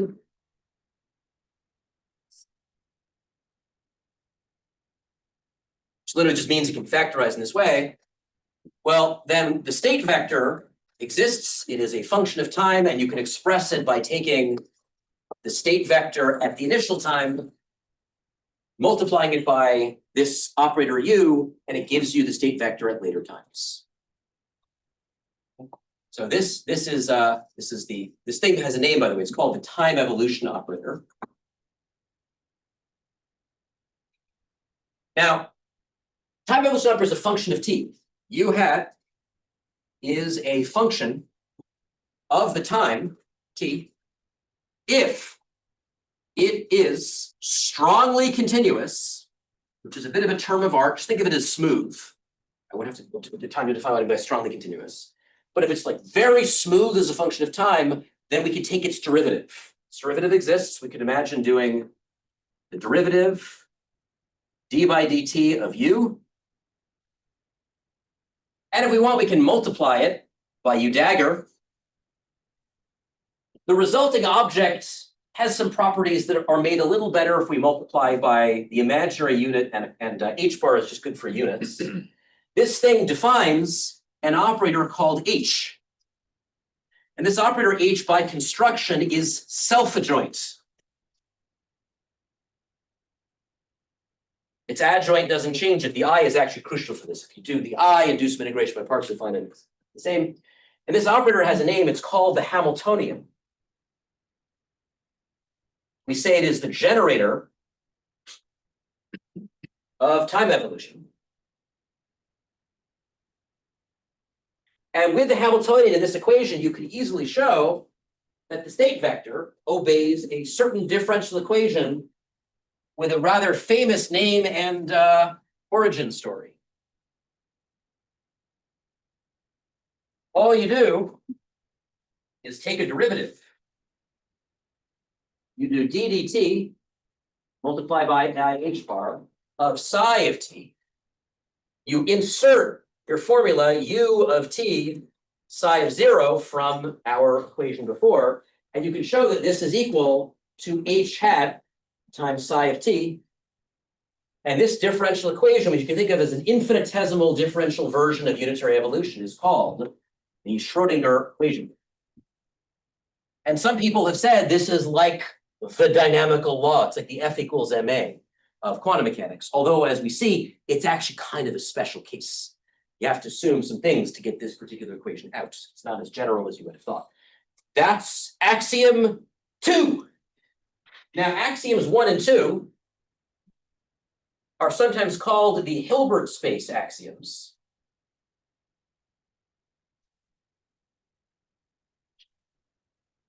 And as you can see, they are just math at this point. I have said nothing about physics. I just said that there are these mathematical things, and the mathematical things have properties. Density matrix is positive semi-definite, unit trace, there's a state vector, there's the, you introduce a notion of time evolution, but what does that even mean? I'm just considering a sequence of quantum states represented either by density matrices or more simply when possible by state vectors. But like, what does this have to do with the real world, the physical world? Well, axioms 1 and 2 don't tell us that, they're just math. And so at this point, you might be wondering, gosh, I haven't seen any quantum mechanics before, or I saw quantum mechanics. This doesn't look anything like what I saw. Where's the particle in a well, and where's the eigenvalues and all that stuff? That's going to come in just a moment. If you're wondering, I don't really understand any of this. Maybe there's something wrong with my brain. The answer is no, your brain is fine. Well, it might not be fine, but not because of this. If this all seems very abstract, that's okay. If you don't understand what's going on and you're wondering, gosh, the person sitting next to me probably understands all this, they don't. Let's just next to Stephen. Okay, so axiom 3. Now we're going to connect things up with the real world somehow. Every so-called observable, it's the term that we use, every observable, everything you might want to ask. And observables could be things like position, momentum, energy, angular momentum. There's a whole list of things it could be. Every observable corresponds to a self-adjoint. This can be generalized, by the way, to positive operator value measures. We're not going to talk about it. It can be associated to a self-adjoint operator or matrix. Think of it again as an n by n. So the density matrix is an n by n matrix. A. Self-adjoint means that the thing is equal to its adjoint. If you imagine transpose and complex conjugate, doesn't change it. This is a very special feature. It means this thing has a complete set of eigenvectors and eigenvalues. You may not remember what eigenvalues are, but we'll talk a little bit about that. To this thing, there is associated a list or so-called spectrum. The terms eigenvalue, eigenvector, and spectrum were introduced by David Hilbert, whose name is attached to these Hilbert spaces. David Hilbert. Of what are called eigenvalues. And these are real numbers. It's a list of real numbers. I'll call these numbers lambda 1, lambda 2, ... There are at most n of these. At least at most n distinct ones of these. Given that we're in a Hilbert space of dimension n. If you have an observable with more than n, you need a bigger Hilbert space for it. These numbers are associated with this thing in what sense? In the sense that for some vector, I'll call that vector lambda sub a, when your operator acts on that vector by matrix multiplication, what comes out is the number itself times that vector. Actually, I usually draw these vectors without lambdas. Label the vectors by the label A. What comes out is that number out front. When a matrix multiplies a column vector, you can get any. Just totally scrambles it up. But if A is an eigenvector, it's a very special kind of vector. When the operator acts on it, you don't get just anything. You get the vector back again, the same exact vector with a number out front. And that number out front is called an eigenvalue. And a self-adjoint operator has this unique, distinct list of eigenvalues that come out. I can give you an equation that tells you how they're uniquely determined by it. This list of numbers are called the eigenvalues. And what does axiom 3 say? It says the possible results of an observer measuring the observable represented by A are its eigenvalues. So if you wondered, if you took a linear algebra class, what about eigenvalues, and they're just sort of like floating around the back of your head, when am I ever going to need these? They're rather important. The self-adjoint operator has a full list of these. And to say that we're representing an observable by one of these is to say that if you go out and measure energy or whatever it is you're measuring, what you can get numerically in your measurement is one of these numbers and only these numbers. These are the numbers you can get. When people talk about what are the energy levels of the hydrogen atom, you measure the energy, that's represented by a self-adjoint operator, turns out to be the Hamiltonian, as it turns out. And the possible energy levels for the hydrogen atom, it's various negative 13.6 electron volts times 1 over n squared, where n is the principal quantum number. That list of numbers, those are the eigenvalues of the Hamiltonian. At least most of them. Well, the discrete ones. There's also continuous ones, well, scattering, but whatever. So this finally connects up these abstract Hilbert spaces with things you can go out and measure. Notice I haven't said anything about the quantum state yet. This is a statement about the possibilities of measuring a given observable. They correspond to the eigenvalue spectrum of a particular operator. Axiom 4, and we're almost done, there are only 5. We're making great progress. Axiom 4 says the probability with which a measurement by an observer of an observable A, probability with which a measurement by an observer of observable A yields an eigenvalue lambda A is given by the Born rule. That's the Born rule, named after Max Born, grandfather of Olivia Newton-John. But no one who's under 40 has any idea what I'm talking about. Is there anyone under 40 who knows what I mean by that? Wow. Born rule. One of the lesser known Jason Bourne movies. What is the Born rule? It says that probability, the probability, that's P, probability, with which you will obtain the result lambda A is given by, take the system's quantum state represented by the density matrix, you multiply by a certain operator, P hat, subscript A. What is that operator? It is the operator that projects onto the eigenspace for that eigenvalue lambda A. So we imagine you've got an eigenvector corresponds to A. There could be more than one. They all have the same lambda A eigenvalue. Those vectors span a little subspace of the Hilbert space. And this is an operator that just takes whatever your thing is and projects it down onto that subspace. And then you take the trace. Trace of a product of matrices is the sum of the diagonal entries. Multiply these two matrices together, we get an n by n, and we just sum the diagonal entries. And this is called the Born rule. It roughly resembles, if you just sort of take your glasses off and kind of squint a little bit, it kind of looks a little bit like we're summing, that's the trace, over a certain projected set of probabilities to get a net probability. It's what it's supposed to sort of evoke. Now, this is not the most well-known version of the Born rule. If the projector happens to be rank 1, then it is simply an outer product of this form. It is also an outer product if rank 1. And if the quantum state itself is also rank 1, and is expressible as an outer product as well, if they're both rank 1, then this formula simplifies further.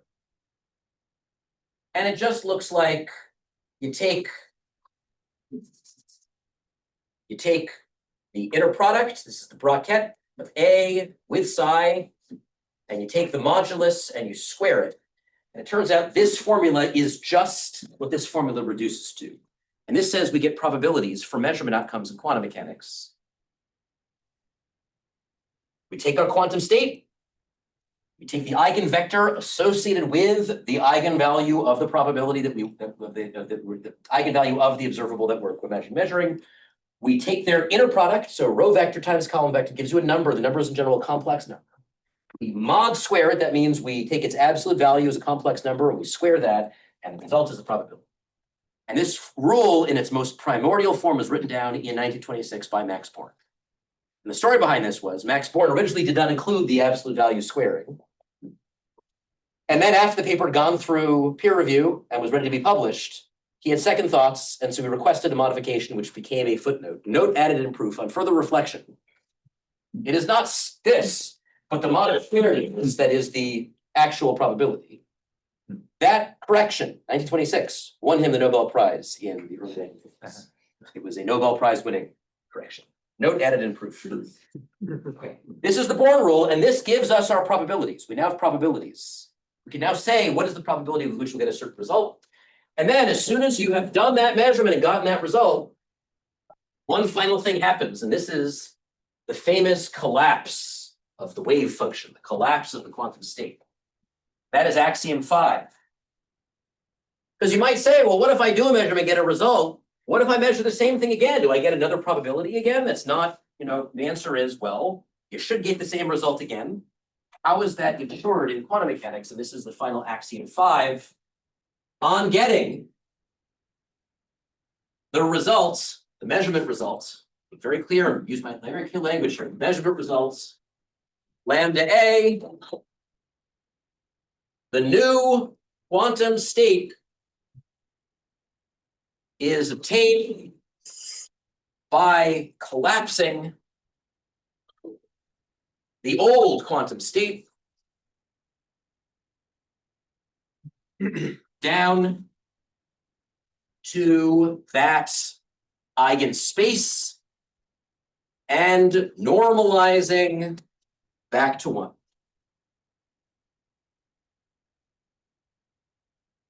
For a state vector, what this means is if it's a state vector, you're supposed to replace it with, you act with the projection on that state vector and divide by the norm of the new state vector. We replace the old state vector with a new one, a collapsed one. So for example, if that projector happens to be rank 1, if there's a unique eigenvector, and what this means is that your old state vector is replaced with the eigenvector. And this guarantees if you redo the exact same measurement right away before you allow any Schrodinger unitary evolution, with probability essentially 1, you get exactly the same answer. We lock in the answer. Those are the axioms. I've now given them to you. You now know all of quantum mechanics, all of it. It's now in your brains. You know it all. Okay, now you may have some questions. First question is, what the hell's going on?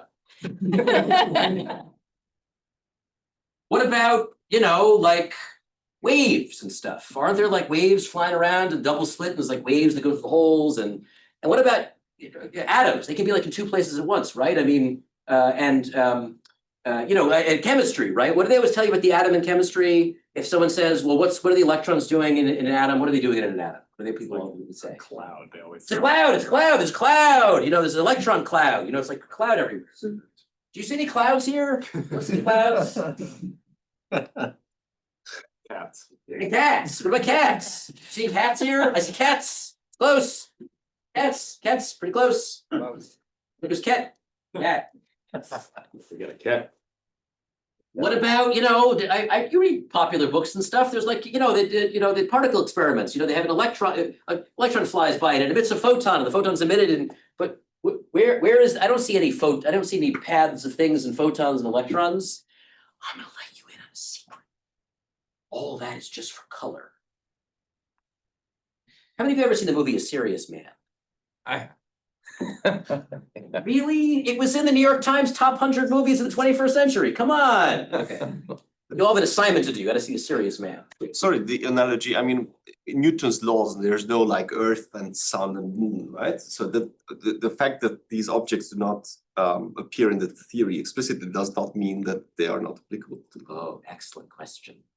There are no planets in Newton's laws, are there? But there are some things in Newton's laws. Bodies.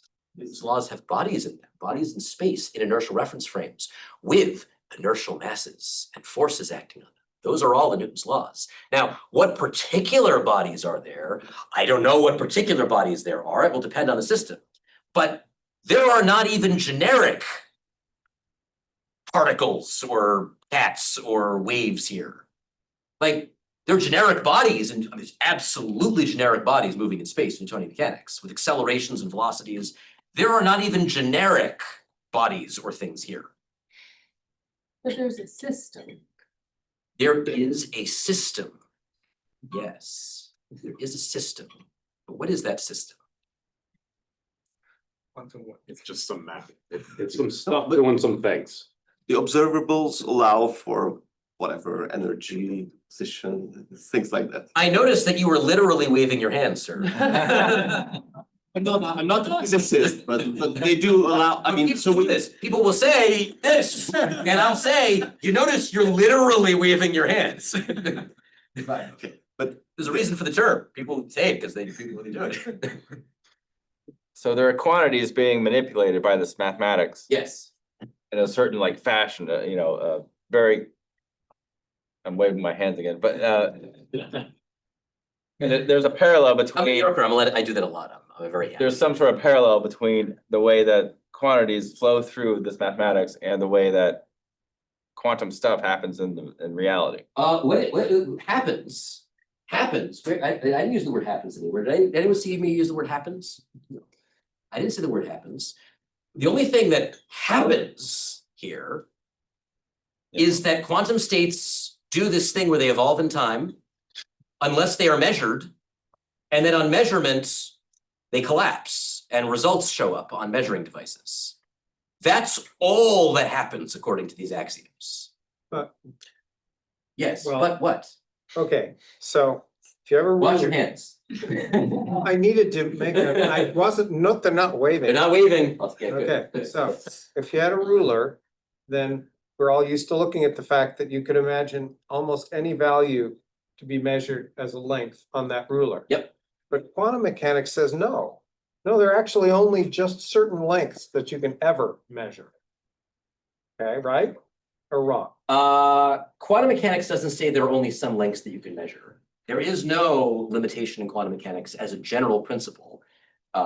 Now, when you combine quantum mechanics with general relativity, there are arguments that there's a minimum length scale called the Planck length. Okay, I was using a ruler to refer to the Yeah. measurement of something, but In traditional quantum mechanics without gravity, there is no minimum length scale as a okay. generic rule in quantum Shouldn't have mechanics. said length. Let's choose another value that I could have somehow measured. Now you're seeing why they asked me to write the article on rigor. Sorry, I'm pedantry may be better. Okay. But it isn't, it's just saying that there are only certain values that I could ever get. Yeah, I in can my do. measurement. Yes. There might be a very large number of these. So many that I really don't care or notice the difference between it and continuity. Sure. But it does say there's no continuity. Not necessarily. So I said that Hilbert space could be finite dimensional, Okay. and could be finite dimensional, in which case all of your observables take on a finite discretium, a discrete list of possible values. Yeah. But the Hilbert space could also be infinite dimensional. And in an infinite dimensional Hilbert space, there can be observables that have a continuous spectrum of values. So here's a good example. I mentioned the hydrogen atom. The hydrogen atom bound states, the hydrogen atom, that means states where the electron is bound to the atom, have discrete energy levels.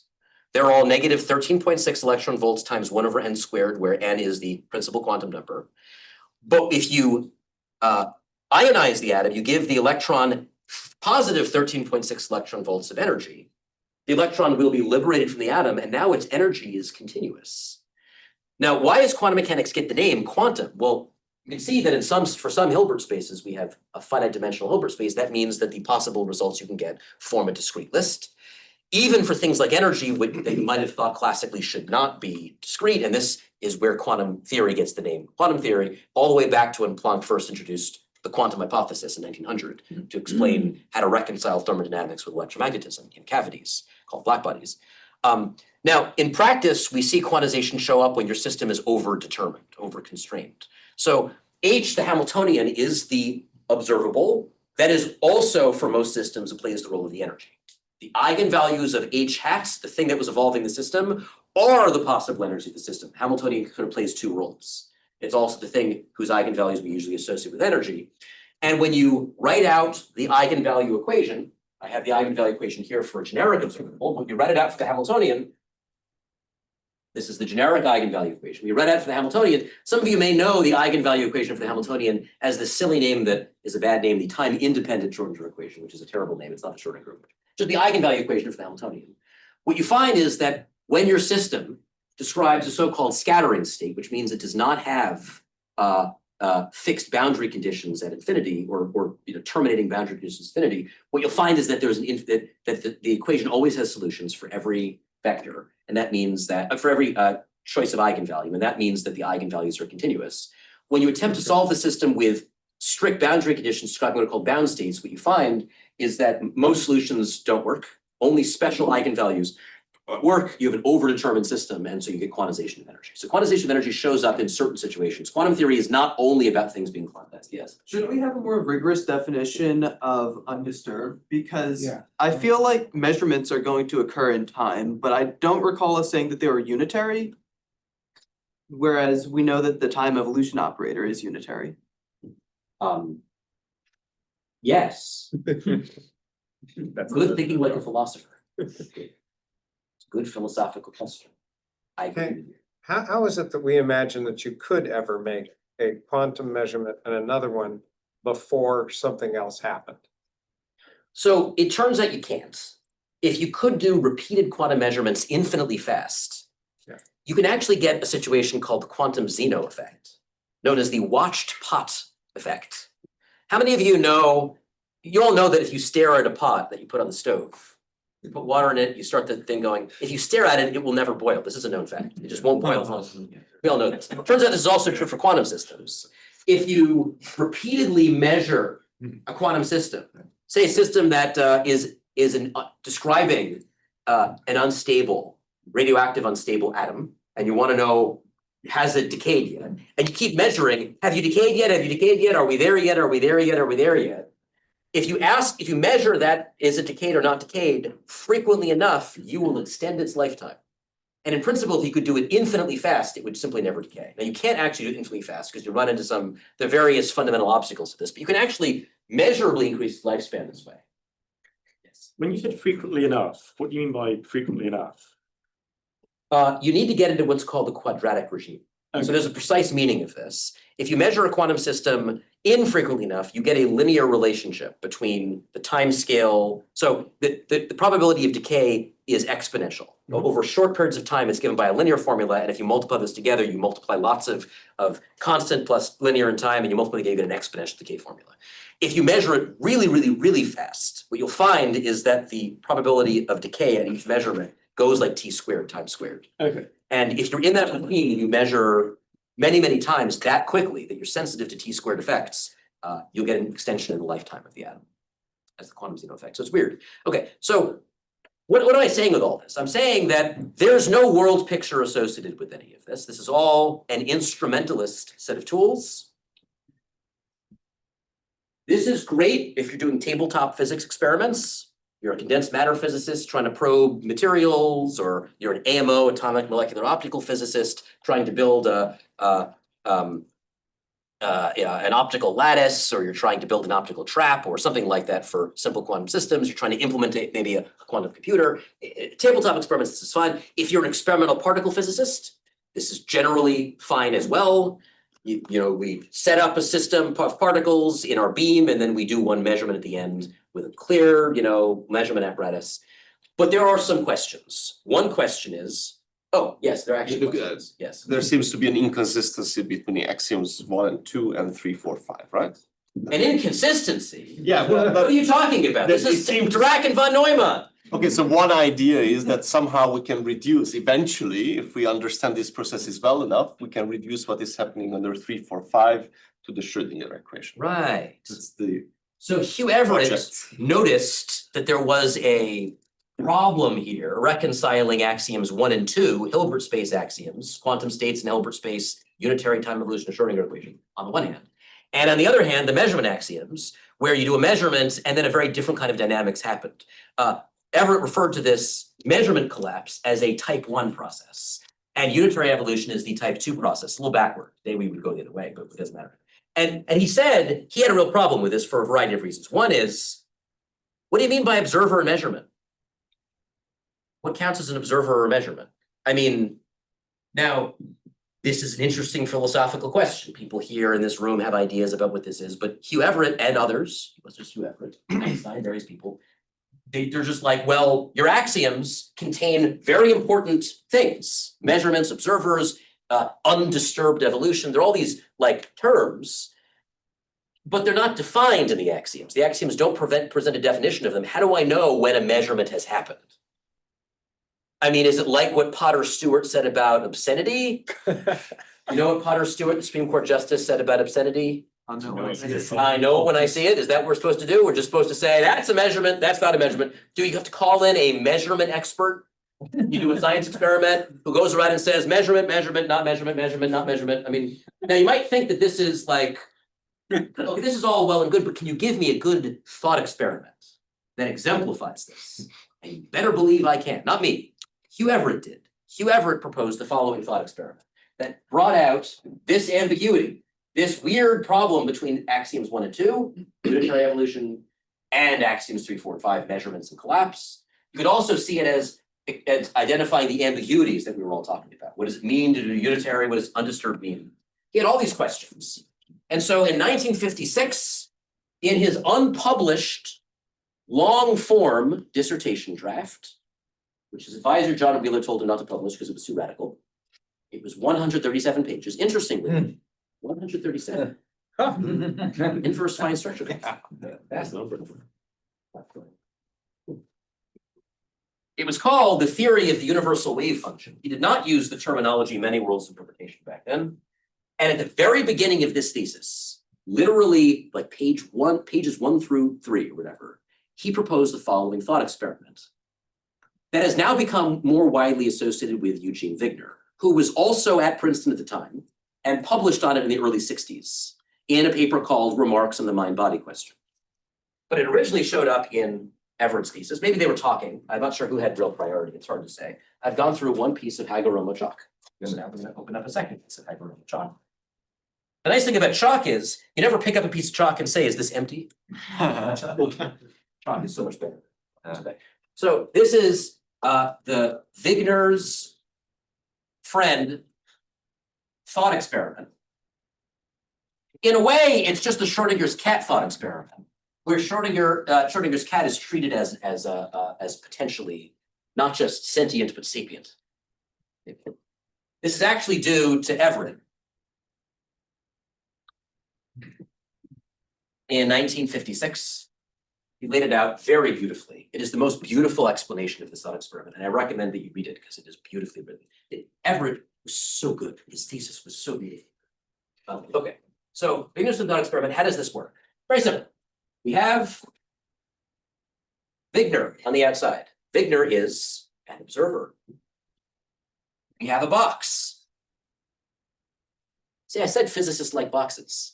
Boxes. Philosophers like boxes. We all like boxes. This is a sealed box. And by sealed, I just mean it is sufficiently sealed for the duration of the experiment. I mean, no box is perfectly sealable, but for the duration of the experiment, we're assuming it's super sealed. Inside the box, we have a second observer. And now you're going to immediately run into I see what's going to happen. You have two observers now, not one. And how do we decide that this is exactly the problem? The second observer is the friend, Wigner's friend.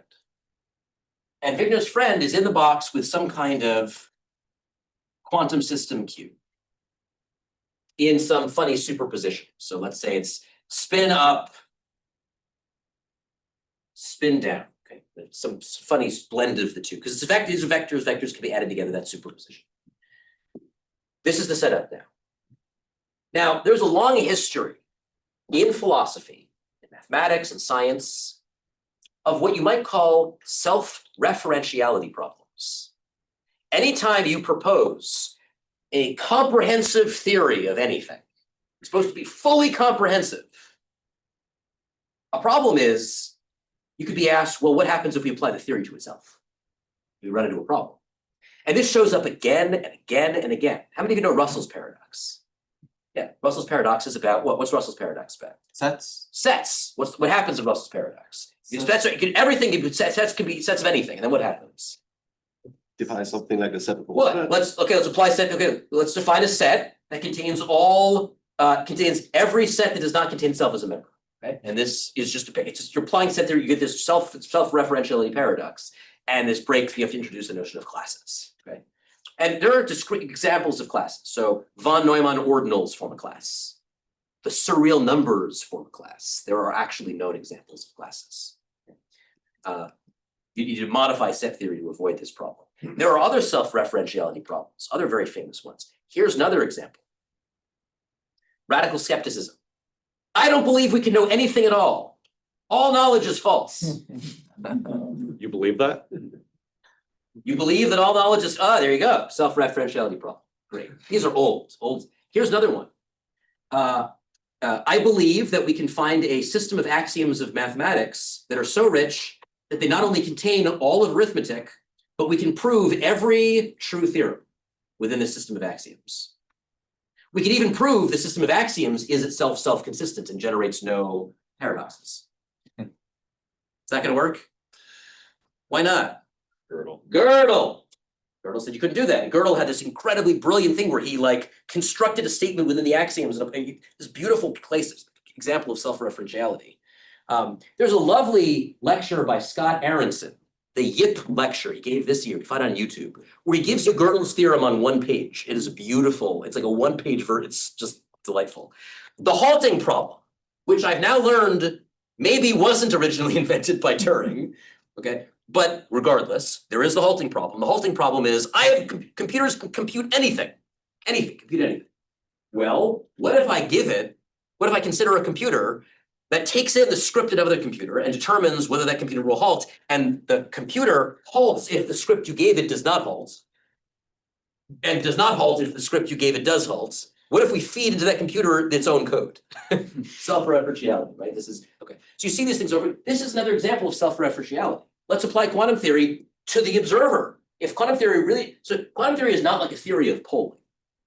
Presidential polling, right? Sorry, it's a sensitive subject, but presidential polling, right? You have a pollster who's got some probabilistic model, whatever, and I hear my results, and no one comes along and says, I'm sorry, your model's terrible. What do you mean it's terrible? It's terrible. You haven't modeled the pollster. What about the polling mechanism? What about how the pollster decides to make the poll, what paper those pollster uses? You didn't model any of that. The person's like, I have to model that. It's not a theory of everything. What do you think? I'm not trying to do quantum mechanics. Well, quantum mechanics is supposed to be a comprehensive theory. And so in principle, we should be able to apply quantum mechanics to the observer. And then we run into a self-referentiality problem, an ambiguity. Suppose the friend does a measurement, or not sure. What do we do with this? Do we apply the measurement axioms, collapse the quantum state, or do we model the whole thing as one giant unitary process? Do we apply the collapse postulate 5, or evolve unitarily? I mean, the system is in a box. It's undisturbed by its outside environment. That doesn't mean we're supposed to, what do we mean by undisturbed? Should be time symmetric. Should be time symmetric. Measurement collapse is not time symmetric. But it's one of the axioms. So what do we do? Answers. What do we do? Help me out. There's a problem. What do we do? Do we collapse, or do we evolve unitarily? What's the answer? Branch. Depends who you are. Depends who you are, you branch. Okay, good. These are all excellent answers. We can make a flowchart. We all like flowcharts, right? Who likes flowcharts? I like flowcharts. Let's not just wave our hands. Let's be systematic about this. Let's make a flowchart. Flowchart time. Okay. Here's our first box. Is quantum mechanics wrong? No. Could be wrong. Just be the wrong theory. Well, you could say yes. And now you've got a research project on your hands. We're going to put that aside because where's the fun of that? I mean, I don't have a talk to give anymore. Okay, well, let's say no. What if we answer that question no? Well, okay, quantum mechanics is wrong, so now we have to do something. Do something. Well, so the first question we can ask is, did the quantum state of the box collapse? Wait a minute, of the box or of the system? Contents of the content. Okay. Rigor, okay. The contents of the box. Thank you. Okay. Quantum state of the contents of the box, did it collapse? Okay, well, we got two options. Yes, it collapsed. But if it collapsed, now we have to answer, well, what if the victim's friend were a marmot or one of those antlions or a tardigrade or a single cellular organism or a virus, like an electron. Do they all collapse things? We don't think they all collapse things. Electrons don't collapse things. So, then we have to this ambiguity problem, and this is called the measurement problem.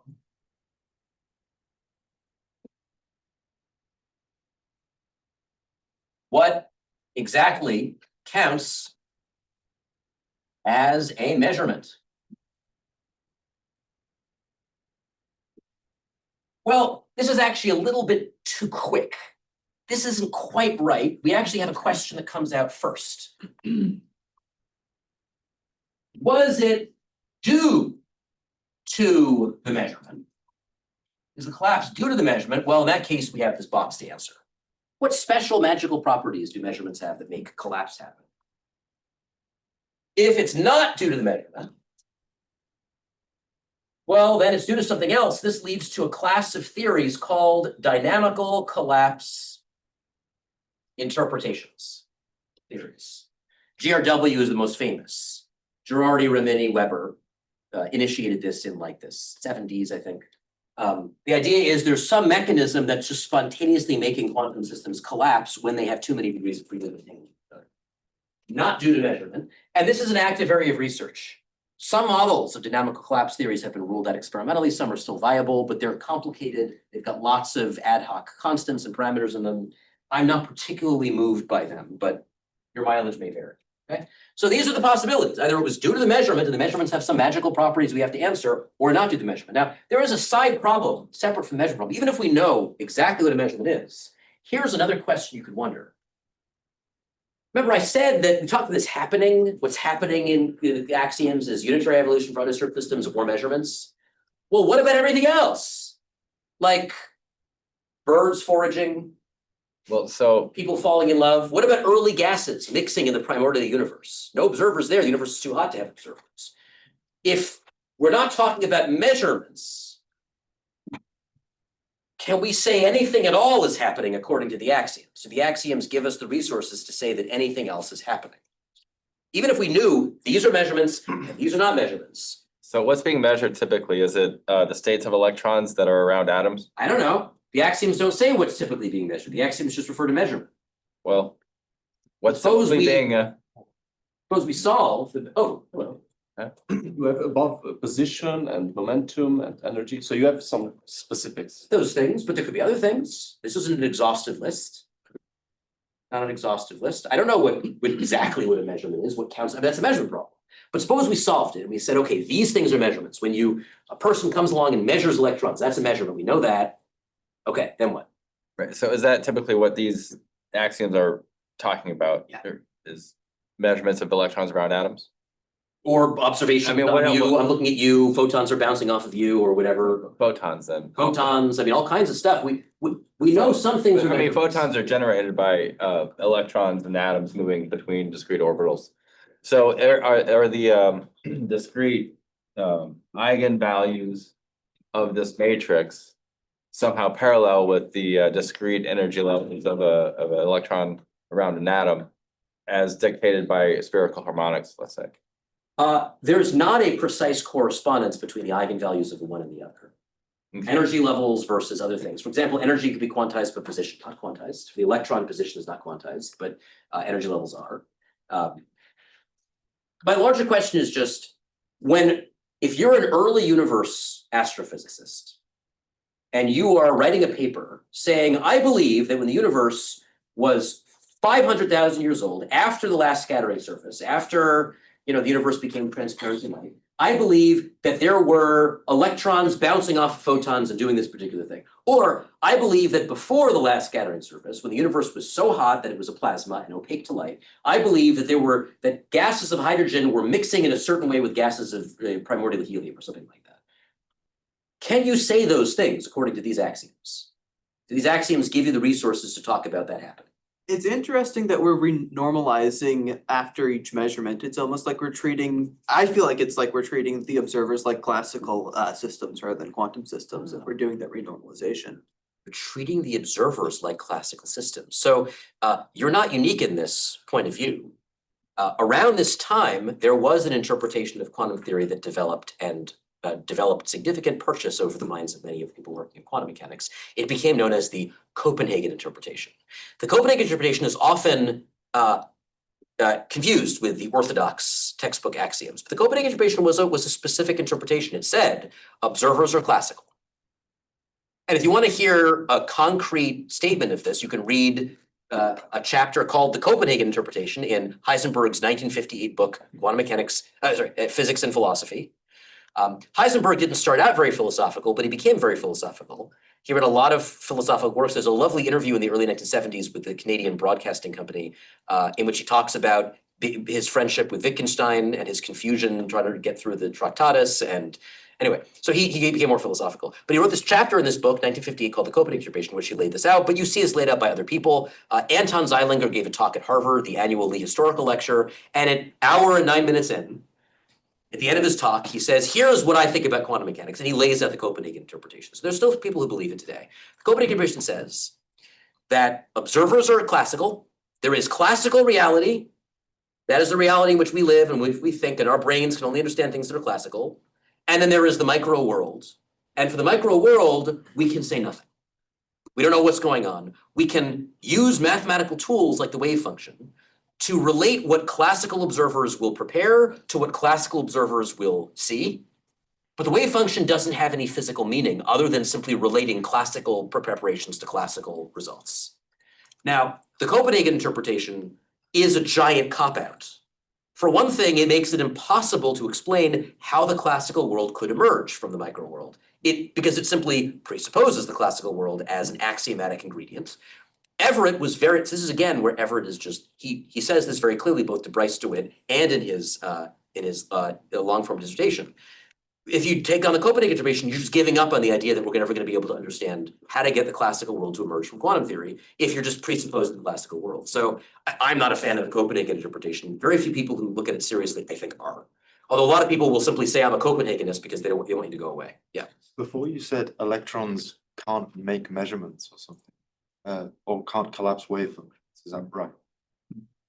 I mean, if I consider a particle physics process in which an electron supposedly scatters off of something, and I keep track of the electron and the thing, there's no collapse that happens.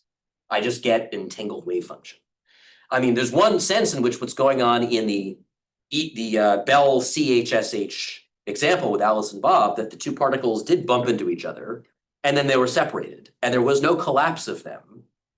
They remained in some entangled, unitarily evolving superposition.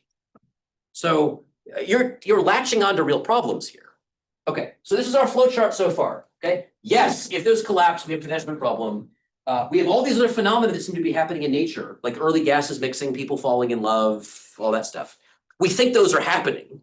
But if we take the axioms literally, those are strictly speaking outside the ambit of the axioms. Either we don't believe those things are really happening, or we don't believe quantum theory can describe them. which means we're admitting quantum theory is incomplete theory. Or we have to argue that somehow they are in fact measurements somehow. Good luck showing that they're measurements. That's a difficult task, okay? We can say maybe in broad terms, maybe they're, but like to actually show it is very difficult. I call this the category problem. We have this narrow category of measurement-related phenomena. We have the much broader category of everything else that seems to be happening in the world around us. And there's a category error of assuming that everything is a measurement, or we deny that all those things are happening. Now, you could take a very solipsistic view and just say, how do we know anything else is happening? How do we know people are falling apart? How do we know that early gases were mixing? We only know it through measurements. So maybe there really are only measurements. Okay, yes. Can we say that there's no real collapse? That actually what looks like collapse is just, unitary evolution? What's Then Jean Bohr. Jean, yeah, you're anticipating, well, this is a flowchart. We said yes, but we're done with yes. Now it's time to say no. What if there is in fact no collapse? So really what's happening is that what we call the observer and the observable and the observed system actually are described by one big wave function, and that's the truth. And 3, 4, 5 were just rough approximations. So let's take what you just said, but because I'm a pedantic, rigorous philosopher, I'm going to precisify it. Okay, because people just say this and they wait. We're gonna be. No one's gonna be able to escape my flowchart. In my flowchart. So no collapse, no collapse. Okay, now we have a question. Follow-up question. There was not collapse, despite there not being a collapse. Was there in fact a definite result of the experiment anyway? Was there still an actual, definite, unique result of the measurement? Who says yes? Who says no? What do you think? If you generated information, then you made a measurement. What do you mean generated information? Well, that would be, you bringing in a word that isn't in anywhere in your axioms, but Right. I guess I would say the definition, which is perhaps circular, is that a measurement generates information and information defines whether something is or isn't a measurement. That's literally circular. What if we were able to have an apparatus that measured the whole wave function instead of just sampling it at? Measure the whole, what do you mean measure the whole wave function? The axioms don't talk about measuring a wave function. They talk about measuring an observable. I think that violates no cloning theory. Oh, and also, but yes, Well, yeah. But that's true, but this is an inevitable consequence of the axioms. The no cloning theorem was proved in, well, there are arguments over whether it was some early no cloning arguments, but usually people assume that it was proved by Zurich and Wouters in 1982, and simultaneously by a philosopher of physics, Dennis Deeks, also in 1982. But that follows from, yes, the no cloning theorem is a formalization of this fact. You can't scan a wave function. Wave functions are not directly observable. Okay, so was there in fact still a unique measurement? If there is a unique measurement, it is somehow not reflected in the wave function because the wave function has collapsed. The wave function is not collapsed, it's some weird funny superposition. If you have a weird funny superposition and one of those is the real outcome and the rest are not, well, then the wave function is incomplete. So if you say yes to this, then the quantum state is incomplete.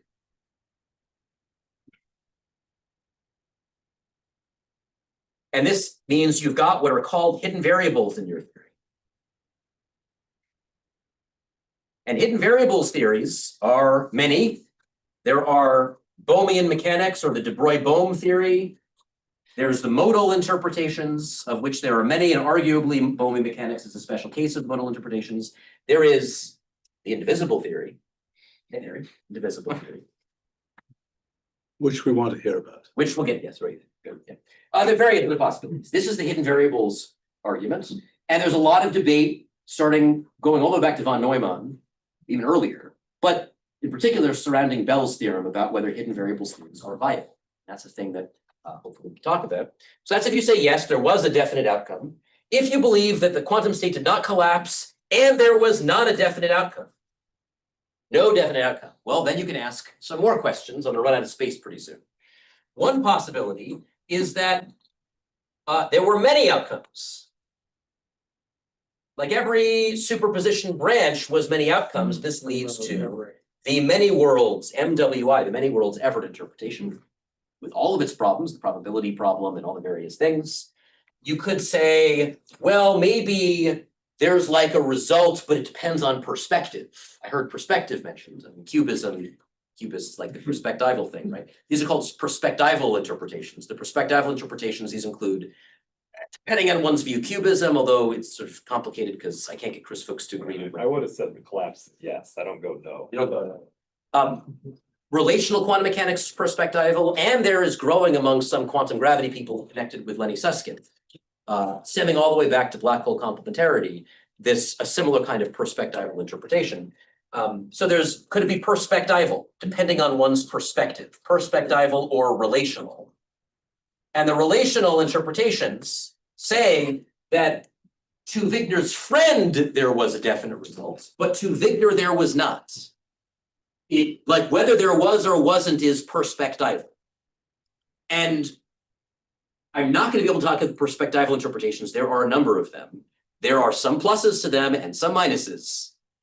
One is just, what the hell do you mean to say that it depends on perspective whether there was an outcome or not, but there are more sophisticated arguments. And then the final answer is, there were just no outcomes at all. I guess we have to include that. And this leads to anti-realism and self-undermining, because if there were no outcomes, then there were no measurements, and then there was no science, and then there was nothing. So pick your place. Where do you live on this flowchart? Everybody should take a stand. Here we go. You ready? Here we go. In double boxes are the terminations, okay? So everywhere you see double boxes, we have terminations. This is a double box. Dynamical collapse theories. Collapse due to measurement. That's a double box. We have hidden variables approaches. That's a double box. We have many worlds.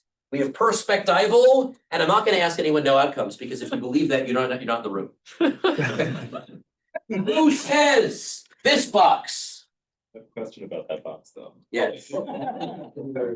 Collapse, are you assuming the quantum state is a physical thing? that collapses? I didn't say it was physical. Okay, so just that it collapses. Just that we're supposed to collapse, whatever that means. Okay, Yep. yes. Okay, so we got a person here. Wait, I thought you did say something about collapse. You said that meant that under unitary evolution, forward from that time, that you would find the same result. Oh, I did say you'd find the same results, but the question was, am I treating the quantum state like a physical object? Yeah, Oh, like when he okay. says collapse, is there Didn't something? say that. Nope.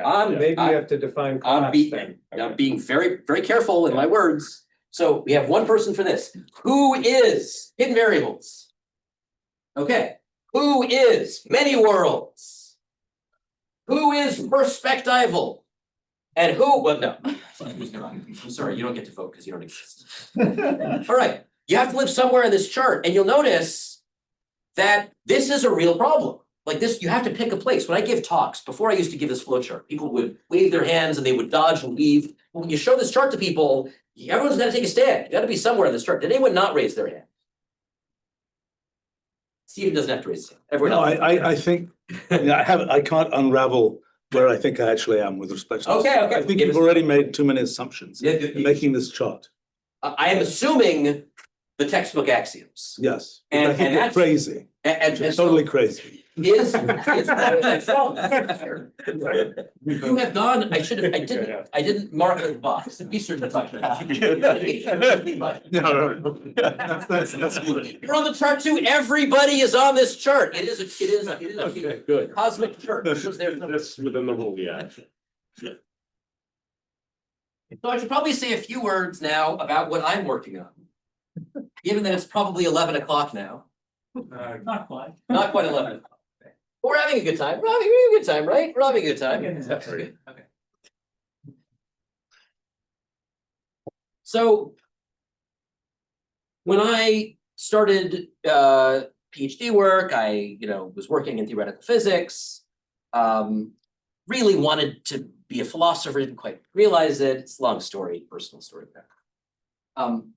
But we were grappling with some of these questions. We were trying to understand how quantum theory and gravity work together, especially in situations involving black holes. Black holes are very interesting because they are in some ways kind of like the Wigner's friend thought experiment. You've got like a sealed box where stuff can't get out. And so you run into problems that are in some ways like souped up versions of Wigner's friend thought experiment. And I got very confused about these things. I heard physics professors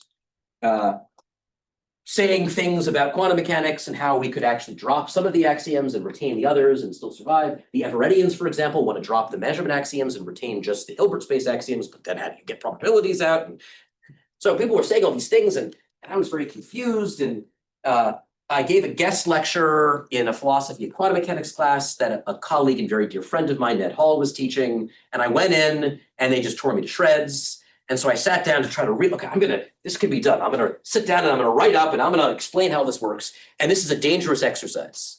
So here's a story, it's a true story. Peter Galison is a professor of history of science, history of physics at Harvard. And he told me once that he used to bump into Roy Glauber. Roy Glauber was a theoretical quantum physicist, Nobel Prize winner for his work on lasers. Super duper expert on quantum mechanics. And he would bump into him and he would occasionally say, so Roy, what do you think about quantum mechanics? Roy's like, it's fine. And Peter would say, well, I got some questions, you know, all the usual questions, measurement problem, all that stuff. Could you like write me up something? Just like write up a document explaining it. And Roy's like, it would be easy. I'm very busy, very busy. But at some point I will set aside a half hour, it's all I need. I'll write up a document, I'll explain everything, it'll all be fine. Peter's like, okay. Peter told me the story. Roy is no longer with us, he passed away, but he told me the story. And this happened a few times. He would meet him and he'd say, so Roy, if you sat down to work on this, just explaining how quantum mechanics is consistent, there's no problem. And Roy says, I haven't gotten to it yet, I just need like a half hour, I've been really busy. And then Peter told me, and I believe I'm telling the story correctly, but if Peter ever hears this, maybe he'll correct my story. But Roy comes up to Peter one day with a sheepish look on his face and says, I think there's a problem here. So I went through this exercise, as should all of you if you think there's no problem here. Go and just write it up, clear, rigorous, you'll find there's a problem. So I had this, and fast forward to me teaching a class. I have a question. I mean, I remember Roy Glauber talking about some funky things about quantum mechanics. What did he eventually believe? I don't know.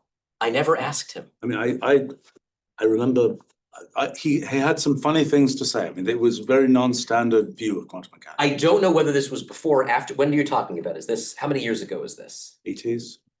I don't know, because I don't know when Peter had this conversation with him. I actually don't know the answer. So I can't answer that question, and we can't ask Roy, unfortunately. Yeah. He's no longer with us. But good question. So I was preparing to teach a class. It was an introductory theoretical physics class to incoming first year physics students. It's a new class. We have Harvard, we have the standard physics, Newtonian physics track, we have death mechanics, and then we have this new class that I made that was supposed to be a little more modern, and I wanted to teach them quantum mechanics, just rudiments, basics of quantum mechanics. But I wanted to do it in an authentic way. I didn't want to talk about wave mechanics. Oh, there's like a wave and it's doing it, because that's not really how it works. I didn't want to give them any bad intuitions. I wanted to be like correct. But I didn't think that listing all the axioms that was going to work for these students. They didn't know what a Hilbert space was. They didn't know what complex number, a little bit of complex numbers. They were very shaky in linear algebra. I didn't think this was going to work in a class that would have tests and homework. Okay. So every year I would teach this class and I would just throw out, I was happy with most of the class, but the quantum stuff, I didn't like it. One year I tried to use, operator algebras that was too complicated, and I got very frustrated.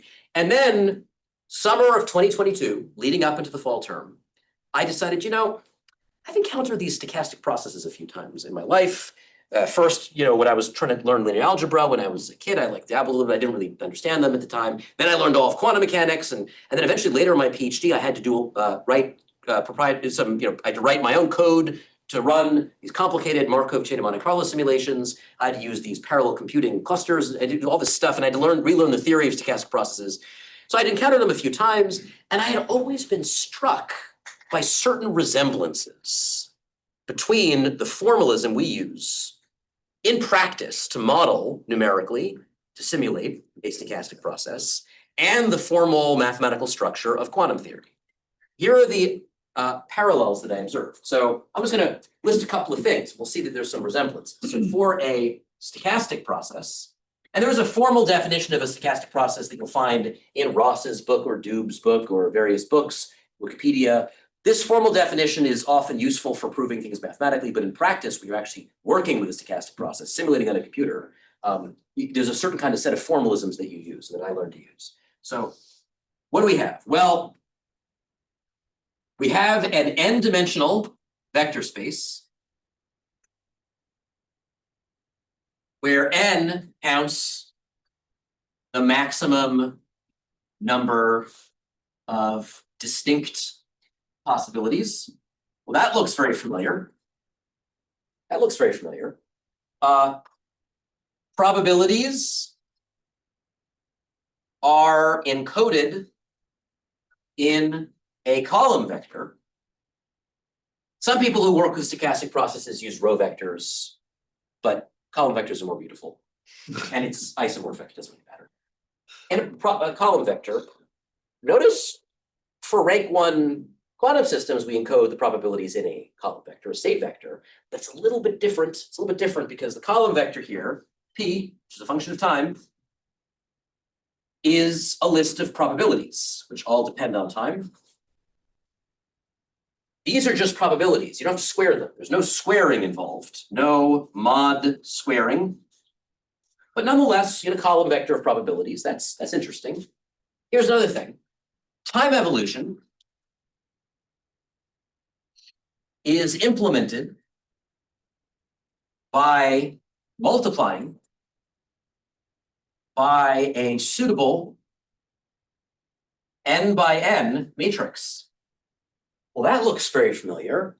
It's kind of reminiscent of unitary time evolution. We take the state vector, we multiply by u of t, the unitary time evolution operator. This is a little bit different. Here we have a column vector at 0 times 0. This is at time 0, it's supposed to be 0. It's a column vector. And we multiply by a certain matrix, an n by n matrix. And the result is the column vector with all the probabilities now at the later time t. So that looks awfully similar. What kind of a matrix is this? Well, it's a matrix whose entries are all non-negative, and each column sums to 1. You can check that's true, and this just ensures probabilities always add up to 1 and remain non-negative as we go. Such a matrix has a name. This matrix is called a stochastic matrix. By the way, the word stochastic comes from the Greek stokos, which was referred to arrows and targets. Like you're shooting arrows at a target and you get kind of random results. You might wonder what's the difference between probabilistic and stochastic. Probabilistic is a more general term. Stochastic is kind of a special case. We usually use the word stochastic when we're not talking about static probabilities, inert probabilities. We use stochastic when we're referring to dynamical probabilities. So if you're just like, I don't know what my favorite color is, I don't know what this person's favorite color is, I don't know what your favorite color is, maybe I think your favorite color is red with 40%, we wouldn't call that stochastic. Whereas if you've got marbles bouncing around or arrows being shot, and they're landing in sort of random sites, we call that stochastic. There's a kind of active dynamism. We have talking about dynamical probabilities, usually we use the word stochastic for those. This is called a stochastic matrix, technically a left stochastic or column stochastic matrix. Who invented the term stochastic? Do you know? That's an interesting question. There's a guy who runs the Mac Tutor History of Mathematics. Yeah. And I once looked this up. Yeah. 2 people. Yes. Yeah. And they call this because of the old days when they were literally on Macintosh. I know. Yeah. And I remember I looked this up once, and I think they didn't identify a particular person who called them these. The word just sort of had this Greek origin. Stochastically emerged. It emerged stochastically. I could be mistaken. If people want to look it up, maybe they can. Yeah.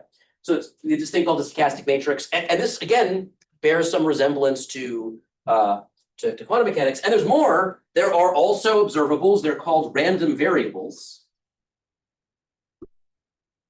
And a random variable is a set of possible outcomes, right? Plays a very similar role to what we have in quantum mechanics. So there's like a lot of resemblances. And I'd always been struck by this. There are resemblances, but also differences. For example, we don't square the entries to get probabilities. This is a vector, you just sum down the vector, you get 1. It's not true for quantum mechanics. Quantum mechanics, you have to square the entries and then sum, and then you get 1. Probability is summed to 1, but only after you mod square to get probabilities. So, we don't have unitary matrices, we have stochastic matrices. It's like not quite the same. But I thought, at least we have ingredients here that are more familiar. We can explain all of this relatively straightforwardly. For example, why do we evolve things this way in a stochastic process? It turns out that's actually pretty easy to explain without some abstract postulate. We can actually explain why. So you could give a first principles explanation of that. And the explanation is, sorry.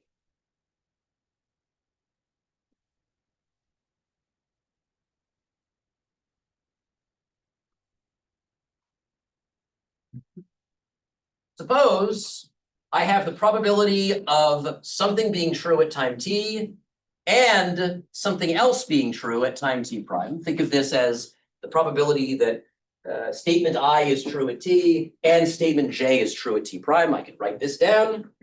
This is called a joint probability. We can talk about probabilities of joint statements. Probability that I am named Jacob and the probability that I am 7 feet tall. That probability is small, zero, small. But that Cromwell's principle, you shouldn't assume anything is absolutely zero. No probability is absolute zero. Okay. So this is a joint probability. We can marginalize. That means we sum over J the possibility of these joint probabilities. Sum over the J's, and if we sum over all the J's, we just get the standalone probability for I. It's the so-called standalone probability for just I alone. You can convince yourself this is true. We just consider every possible thing J could be and add up all those probabilities, and we'll get the net probability that I is true. This is just called marginalization. And then we can use Bayes' theorem. Not literally Bayes' theorem, but it's get into the weeds on exactly what we mean by Bayes' theorem, which just says that I can write this joint probability as P of I of t, given, this line is given, it's a conditional probability, given that J at t prime is true, times the standalone probability that J at t prime is true. This is the statement that the probability that I and J are both true is the probability that I is true conditioned on or given that J is true times the probability that J is true. And you just work out in your brain, this works out. If you do all the frequencies, you can just, if you think of this, if I if I have a box of marbles and the marbles have color red or blue and they are big or small, you can convince yourself that the probability that I pull a marble out and it is red and big is the same thing as the probability that it is red, given that it is big, times the probability that it's big. You just work out all the numbers and you'll see this works out very nicely. So this is a thing you can explain to students. It's nice first principles. And notice that if I just call these quantities, which are labeled by I and J, if I call this, that's the capital Greek letter gamma, subscript I and J, and I call this P sub J, and I call this P sub I, then I have derived that matrix formula. I have now shown that P sub I is equal to sum on J of gamma ij pj, and that's literally the matrix statement that we just made. This is literally the matrix statement. So these are statements that are fairly easy to explain, unlike the quantum mechanical statements. And so I said, here's what I'm going to do. I'm going to take this classical theory of stochastic processes, and I'm going to try to manipulate the mathematical formulas. I'm not going to change the content. I'm just going to rewrite things and change how things are written, and maybe I'll go back to Hilbert space formalism and adjust some of those things. Keep the theories the same in terms of content, but just adjust their mathematical formalism. What was I trying to do? What I was trying to do was bring them as close as I could together, so that I wouldn't have to go down all these crazy postulates. I could say, those random variables that, that just possible values things can have in a stochastic process and probabilities. I can make them look almost like quantum mechanics, and then there's just a little thing you have to, a little new assumption, a little modification to the theory, a little magical spark, and then you get quantum mechanics. And I thought this would just make it much easier for them to understand because there would still be magic. There'd still be a leap to get from the classical case to the quantum case, but students might accept that. I mean, after all, if you believe that fundamentally nature is quantum mechanical, then you're not going to be able to derive quantum mechanics from classical physics. There's going to have to be something new, but maybe I can make that new thing less weird and exotic and bizarre. And something very weird happened. It was October 2022. I was right in the middle of the project. I gave a talk at the Harvard MIT Math Tournament. The Harvard MIT Math Tournament is this competitive math thing, and they also invite people to come and give talks on various topics of mathematics they think the students will find interesting. I was asked to give a brief talk.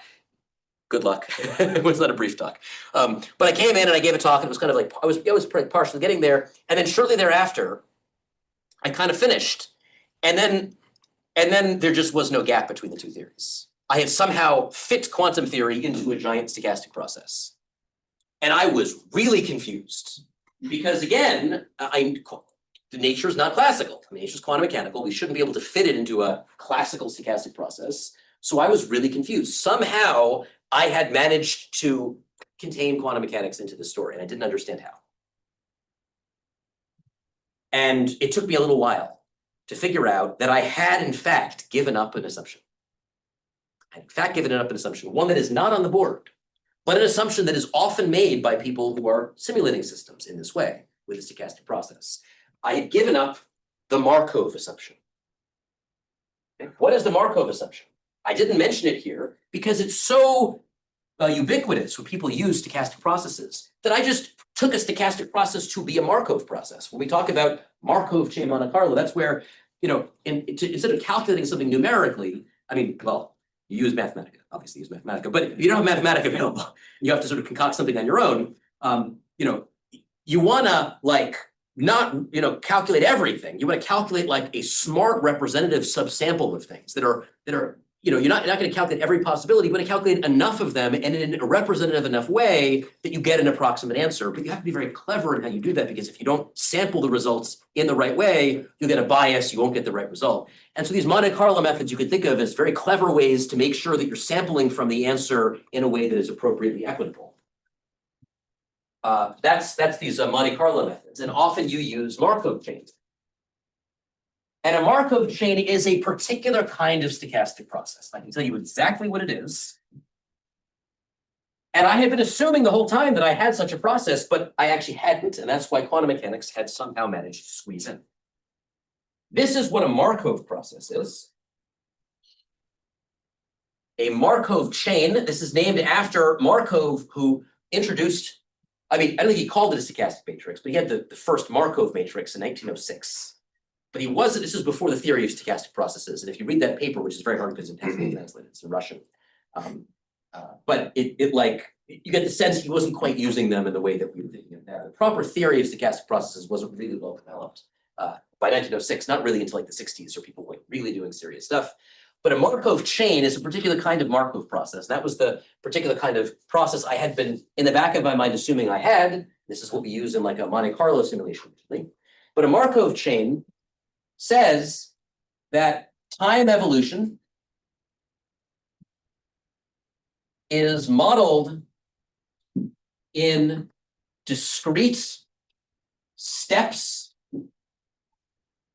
0, t, 2t, 3t, and so forth, discrete time steps.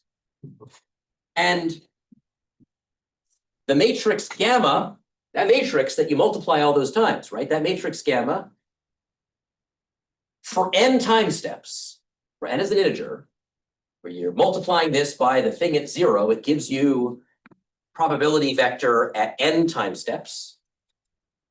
We assume that this is equal to some gamma sub 0 to the nth power.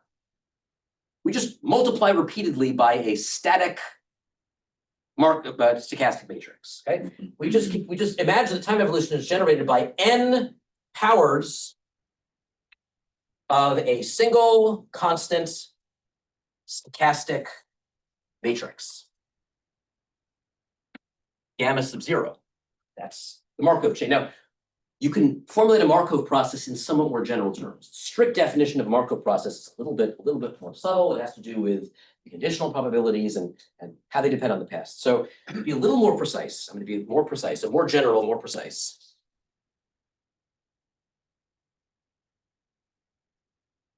For a stochastic process, we imagine that we have a tower.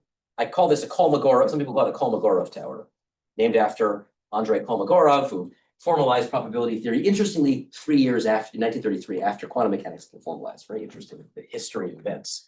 But I call this a Kolmogorov tower.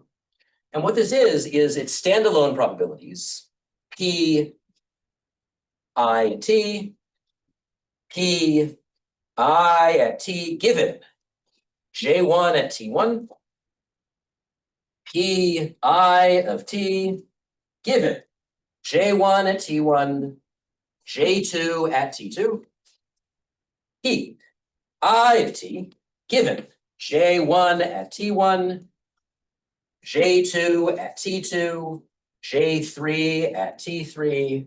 Notice I have here a tower of conditional probabilities of higher and higher order. This is standalone probabilities, just the probability the system is in configuration I time t. This is the conditional probability the system is in configuration I time t, given that it was in configuration J1 at T1. This is the conditional probability the system is in configuration I at time t, given that it was in J1 at T1 and it was in J2 at T2. This is the conditional probability and so forth. These are all higher and higher orders. This is standalone. This is first order. This is second order. This is third order. And in principle, in order to define a stochastic process, you have to give me all of these for all times and all i's, j, j1s, j2s. And you might go, well, this is impossible. If someone says to model a process, you have to give me this infinite tower for all possible times and all possible i's and all possible j1s and j2s and j3s, in order to say anything, you would think that this is just a waste of time. You need an infinite amount of information to be able to specify this process. In general, this is called a non-Markovian process. This is a non-Markovian, and I'm going to use a word here, realizer, that was introduced by a colleague of mine, Alex Meehan, who's a philosophy professor at University of Wisconsin-Madison. It's just a complete list of every possible conditional probability you could want. And once you have these, you can daisy chain them together to make every other probability. For example, this is a conditional on one thing. If I multiply it by the standalone at J1 at time T1, then this will become the joint probability at I and T by Bayes' theorem. So I can build joint probabilities, and you can convince yourself that with all these probabilities, I can assign probabilities to entire trajectories. You give me a trajectory arbitrarily long, and I can build the joint probability for the whole trajectory. This is a rich set of laws, but arguably too complicated to be used. The Markov approximation. Do the higher order terms get smaller? No. Concept. There is no required the higher order terms get smaller. Absolutely not. No. Some people assume they do to simplify these models. So for example, there's a literature now in quantum simulation of classical non-Markovian stochastic processes. There's a bunch of people working on those. I can give you names of people. And they assume in order to handle these processes that there is some kind of attenuation that happens. Once you start conditioning on the very far past, there's an assumption that these things have less and less difference. I wouldn't say they're smaller necessarily. Remember, these are conditional probabilities, not joint probabilities. I mean, it's like in statistical mechanics, where you have the BBGKY hierarchy, which is an exact representation like this, and you're making approximations. Yeah. So the Markov approximation is to assume that P, I of 1 given J1, T1, J2, T2, and ... if there was an arbitrary nth order, exists, but is simply equal to Pi of T, J1, T1, first order, where T1 is the closest time to T. This is the Markov approximation. Now, it's really important to know we have not eliminated the higher order probabilities. They're still there. We're just saying that they are trivial. They're equal to the first order ones. This is a thing that took me a little while to figure out. And also when I gave talks early on, people who worked in statistical like modeling would also make this confusion. They would say, there are no higher order probabilities, only first order ones. No, that they're here. You can write them down. It's just that they happen to agree with the first order ones. You can see why this is going to make our job way easier. We don't need to specify all these higher order probabilities. We only need to specify first order ones. The theory can be described in first order terms. Now, Newtonian mechanics is not actually Markovian in this sense. Reason is, you don't just need to know the position of your particle. You need to know the position and you need to know the position infinitesimally earlier.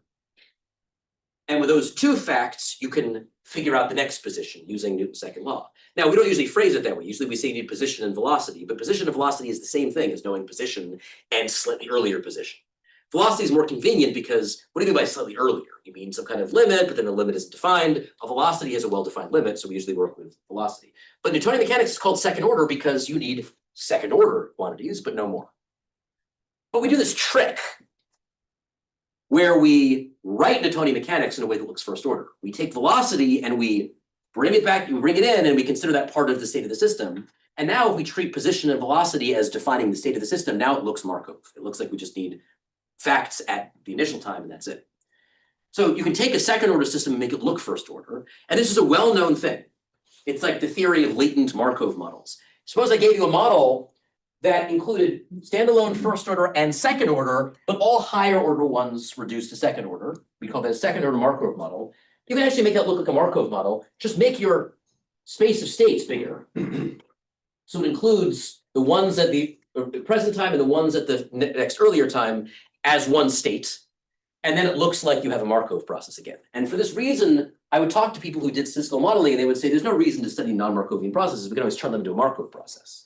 Well, you can't do that if it doesn't terminate at second or third or fourth order. If they're all there and they're all different, that trick is unavailable to you.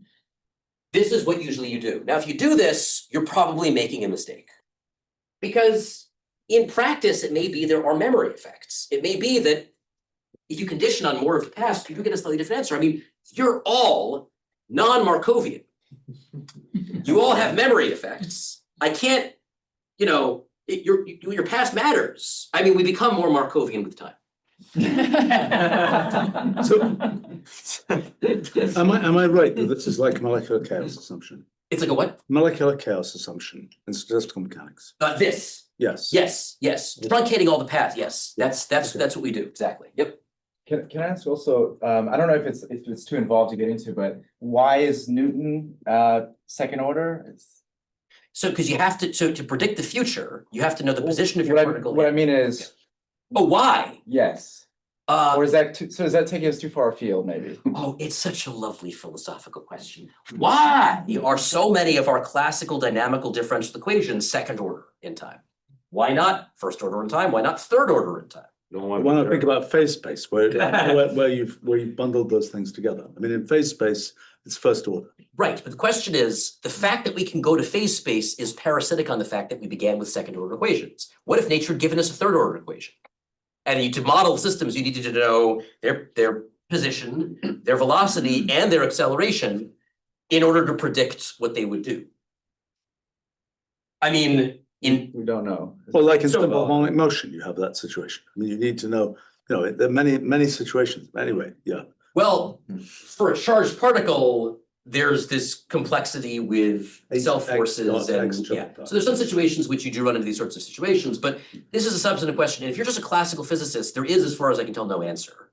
There are some heuristic answers from quantum mechanics. For example, if you get around somehow the category problem, you can explain why the averages we compute in quantum mechanics are. So some of you may have heard of, we get classical physics, let's just take an average. Let's just average stuff. And then well, those averages are not just vanilla averages, they're measurement averages. So you can't just put things in average brackets and call it classical physics. Those averages are when people prepare 10,000 copies of the system and measure them all. That's not what usually is happening in a classical system. So those averages don't save you, but to the extent that you get around that problem and say, let's just take those averages seriously, what you find is that for quantum systems, those averages satisfy the Ehrenfest equation. The Ehrenfest equation usually looks kind of like a phase space formulation of the system, which is then equivalent to a second order system in the Newtonian sense. There's also some path integral arguments that I find somewhat compelling, but we can talk about those another time. Thank you, yeah. Yeah. We're introducing an assumption here, I think, with a Markov process. Yes. That's discretized time. But was that explicitly in the postulates from previously, or is this an auxiliary assumption? No. I should say, I'm not saying quantum theory is a Markov process, the opposite. Okay. I'm saying this is what you would do if you were simulating a Markov process. I'm saying quantum theory is not like this. This is a Markov chain. A more general Markov process just makes this approximation and does not assume time is discrete. Okay. So for generic Markov assumption, we're not assuming discrete time, but if you want to model it in many simple real world examples, you assume discrete time and you just sort of multiply repeatedly by a constant matrix. And then this matrix is nothing other than this list of pairwise probabilities at discrete times. Labeled by I and J, those are the entries that label the matrix. So this is the Markov assumption. And the question is, if I don't make it, how can I possibly accomplish anything?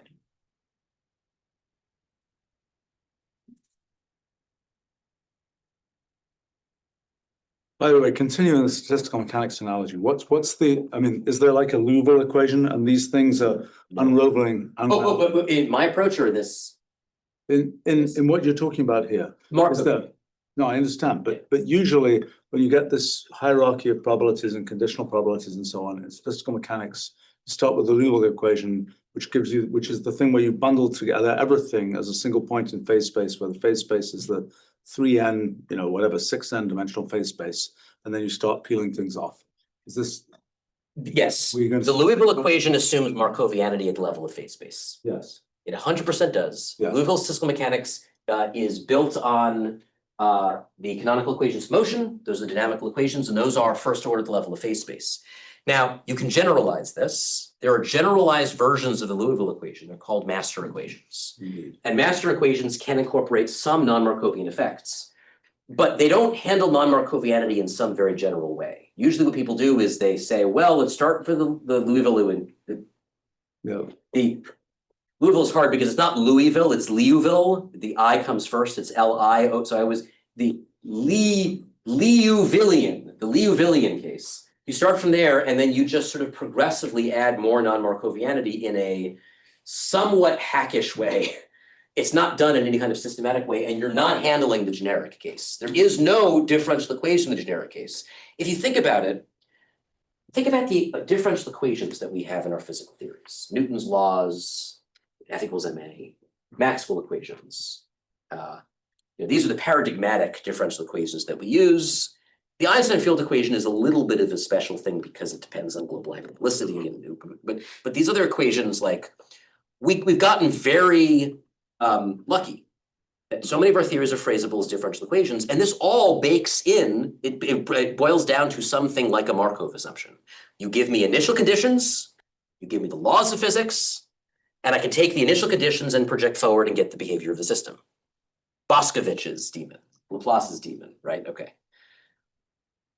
If your theory is not Markov, you're generically not going to get a differential equation at all.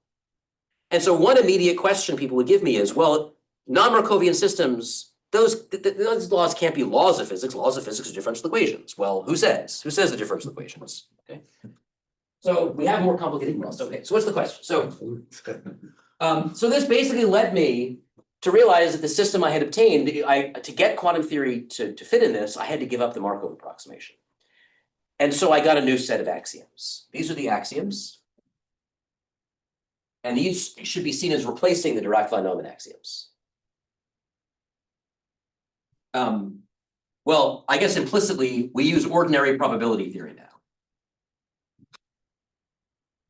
You might say, well, wasn't I using probability theory and quantum theory? Well, not quite, because I had to use Hilbert spaces and density matrices, rho times projector, trait, there's like intermediate steps where you have to use these very non-probability things. And when I talk to statisticians, this is one of the things that has made some of them feel like uncomfortable with quantum mechanics, like they can't use all their probability theory. Well, here you just use ordinary probability. There's none of that stuff is needed at a fundamental level. We use classical kinematics. And I mean something very specific by that, kinematics. What I mean is, we have a configuration space. See, configuration space is just a menu of the possible arrangements or configuration of your system. if you're modeling particles, it would be some, list of possible arrangements the particles can have. Maybe they're on a lattice, maybe they're not on a lattice. If it's fields, it would be an infinite list of possible arrangements or patterns of intensities of the field. So a configuration space in the classical sense, this is just a menu of possible arrangements or configurations, however you want to think of it. There's no wave functions here in Hilbert spaces, just usual classical. These two first things are classical. And then finally, the dynamical assumption. And this ordinary probability theory, I should say, caches out as there's a standalone, should be more precise, a standalone probability distribution. And every time t, there's the probability the system is in configuration I. And then finally, the dynamical assumption, this is new. The dynamics is given by an indivisible stochastic process, which basically just means we're just giving up the Markov assumption, but in a very general way. We simply have a matrix gamma of t, labeled by I and j, and its entries are just the conditional probabilities pi at t, given j at 0. Here, without loss of generality, I have taken 0 to be a time in which we condition. From these, we just get, and this is now just the law of total probability, which is just ordinary probability theory, that the probabilities at I are given by summing on j of gamma ij times the probabilities at j. I can't fit, but you can see it there, okay? This is not a postulate, this is just ordinary probability. This is just the law of total probability that we've written down before. And then stop. That's it. This is the axioms. There's no measurements, there's no special role for observers. There's just a system bounding around and doing this stuff. Now, there are some immediate questions you can ask about this. One is, I only specified conditional probability starting at 0. What about other conditioning times? And the answer is, in general, there may not be any other conditioning times you have available, like condition on 0. This is not a Markov chain. I do have first order conditional probabilities, but they're all conditioned on this initial time. And this initial time, call this the initial time, plays kind of the role of the initial conditions of a classical system. For a classical system, you have to have an initial condition. Don't get anything off the ground. Dynamical equations for a classical system are empty without initial conditions. David Albert, philosopher of physics, has this lovely example where he says, nothing in the laws of Newtonian mechanics would preclude a bunch of rocks from spontaneously assembling into the set of statuettes of the British royal family. That is completely consistent with laws of Newtonian mechanics. And we know this because you could start with the statuettes, drop them and break them into rocks. And because Newtonian mechanics is time reversible, the opposite process is allowed. Now, although that's not impossible, we would say it is improbable. But why? Newton's laws don't say it's improbable. We say it's improbable because it would require special fine-tuning assumptions about the initial conditions. You need initial conditions to do anything. This is your initial time, okay, to get the process rolled off. You want to think of the whole universe, this is the Big Bang, I don't know. Okay? But for some system you're studying, it's the time at which you start. And you might go, well, this is some information, but it's a little sparse. I can assign probabilities to my system at any time. Sure. I can assign conditional probabilities. Given that it is in configuration j at time 0, I can tell you the conditional probability that is position configuration I at time t. I can connect initial probabilities with later probabilities using this matrix here. By the way, there's no assumption here of time irreversibility either. T, I didn't say t was before or after 0. T could be negative, positive, totally fine either way. But you might go, I want more. What about more conditional probabilities? What about like if I conditioned on 2 times? What if I try to condition on other times? It turns out this is all you need to get quantum mechanics. There is an isomorphism you can write down. It requires a little bit of work, so I will not write it down here, it's in the papers. But there's isomorphism you can write down between this formalism and the Hilbert space formalism.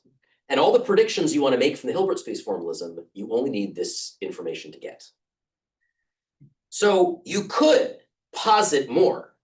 You could posit a detailed non-Markovian realizer, a filled-in story with all the higher order probabilities, full history probabilities conditioned on as much as you want. you could fill that in. What you'll find is that this underdetermines the realizer. There are infinitely many realizers compatible with this rudimentary sparse structural data. And because this is all you need to get the empirical output of quantum mechanics, none of that additional information is empirical. It's empirically sterile. You can add it if you want, if it makes you feel better, but it will not show up in any experiments. And you might go, well, hang on a second. What if I measure my system at some time t prime, and then ask what happens next? Don't I need a conditional probability? And here's the magic. If you model the system to be studied, and you also include the measuring device as well, you include them both as systems, the whole thing is modeled as sums and the environment, whatever else you want, and you let the whole system evolve according to one of these indivisible stochastic processes, what you'll find is that if you look just at the subsystem in question, and you classically marginalize the joint probabilities to get just probabilities for the subsystem will spontaneously develop new times at which you can condition. These are called division events. So whenever you do a measurement, or the environment intercedes, or there's some interaction which information is read out into a larger system, what you'll find just from doing a marginalization, just classical marginalization, you'll find that there's a new point at which you can condition. And you can now condition from that point, and you can talk about, given this result, what's the future evolution going to be? This is how the measurement process turns into the model in this picture. There's no preferred role for special observers. Measurements aren't special. You could do half measurements. You could do partial measurements now. You can put in a system that doesn't quite measure the system, and you get some weird jangly thing in between a measurement. There's no special magical property the measurements have.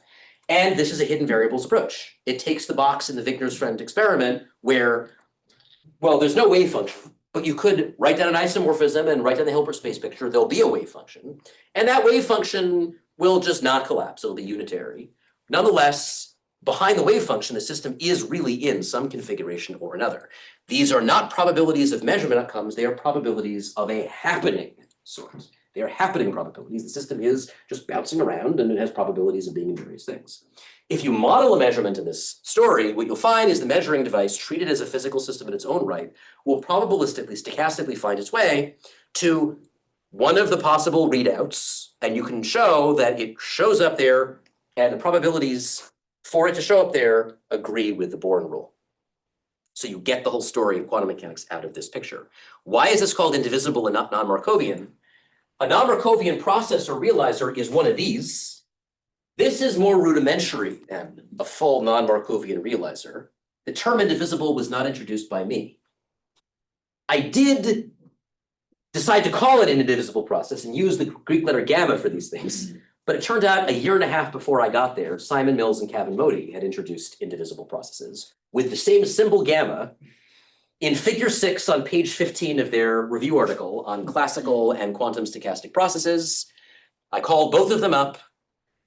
Their paper said nothing about what you could do with them. They were just they mentioned them off to the side. I said, did you study these things and see what you could do with them? And they said, no, what can you do with them? And that was both lovely conversations. They're lovely people. So it turned out the same term had been introduced because I didn't want to call them irreducible because that's used for too many things in mathematics and physics. This was about whether we can divide up our process in time, like for a Markov process, and imagine slicing it up. You can't do that anymore. And there's a lot more to say about this. We can now talk about why we get unitary evolution in quantum theory. You can show that comes out of the Stein-Spring dilation theorem. Now there's like all these things. Why is the evolution in quantum mechanics linear when the system is undisturbed? And what does undisturbed mean? And why is it unitary? You can actually give first principles explanations for these things now, which is really cool. Yes. Yes. Well, we had a hand up earlier, Yep. yes. Can you, that is really interesting, but I just couldn't follow, like, it sounded like in the weakness friend example, like in the box is a different type of time than in the outside for Wigner, there's in your model, and then they come together somehow. I don't know, I just didn't. So the way that Wigner's friend is solved here is that everybody is in a definite configuration at every moment. Wigner's friend is in a definite configuration at all times. Every system is in one of its configurations at any given moment. Wigner's friend is as well. Wigner's friend does something in the box, gets some reading, gets some answer. I don't know what the answer is. Wigner on the outside doesn't know what the friend got. There's some probability, not sure. In quantum mechanical language, we would say the wave function hasn't collapsed, but nonetheless, everybody is always in some definite configuration. For a stochastic process, your stochastic system at every moment, one of the members of this menu of configurations is your configuration. There are no literal superpositions. Nothing is literally superposed anymore. And the idea that quantum mechanics is definitively telling us that an atom is in two places at once is simply not true. To say that the electron is really a cloud in the atom is not true in this picture. Going through both slits and a double slit. Not true in this picture. That particle is only going through one hole or the other at any given moment. Now, it may do a curly Q. It may go this way and then go back and then come. I mean, who knows what it will do? It'll follow some weird trajectory. But at any moment, it is only in one place. It is never in both holes at the same time. All of this language that we've learned to think about quantum theory turns out to be interpretation dependent. And you can change it without changing the phenomena, without changing the empirical results. By the way, electrons are not clouds in an atom, even on.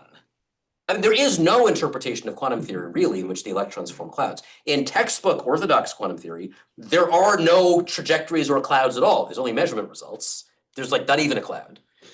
But if you want to think in like wave mechanical terms, didn't I learn about, because you've all seen the pictures of the atoms in chemistry class. You've got like a 3-electron atom and you see these clouds, these orbitals. Okay, here's the thing. The wave function, when expressed in the position basis, so the wave function is this vector, and which basis I use corresponds to which observable I would like to measure. If I want to measure position, then I will have an infinitely tall column vector with a component for every possible position. It's like an infinitely continuous position vector, infinitely continuous vector. An arbitrary element of that is what we usually call the position space wave function. It's a thing you mod square, tells you the probability you'll find the particle at that spot. So think of an infinitely tall vector with psi of this x, and psi of that x, and psi of that x, and psi of that x, just a list. And if you want to know the probability of finding it at a particular x, you take the right entry in the thing and you mod square. That gives you the probability density of finding it there, okay? So this leads to this picture that we get from intro quantum mechanics that you could think of the wave function as like a wave in physical space. But this is false. It's not a wave in physical space. And this was known all the way back when Schrödinger first introduced his wave function. He talked about this. If you have a 3-electron atom, a 3-particle system, the wave function is a function of 9 coordinates. x1, y1, z1 for the first particle, x2, y2, z2 for the second particle, x3, y3, z3 for the third particle. The wave function lives in a 9-dimensional space, not 3-dimensional space.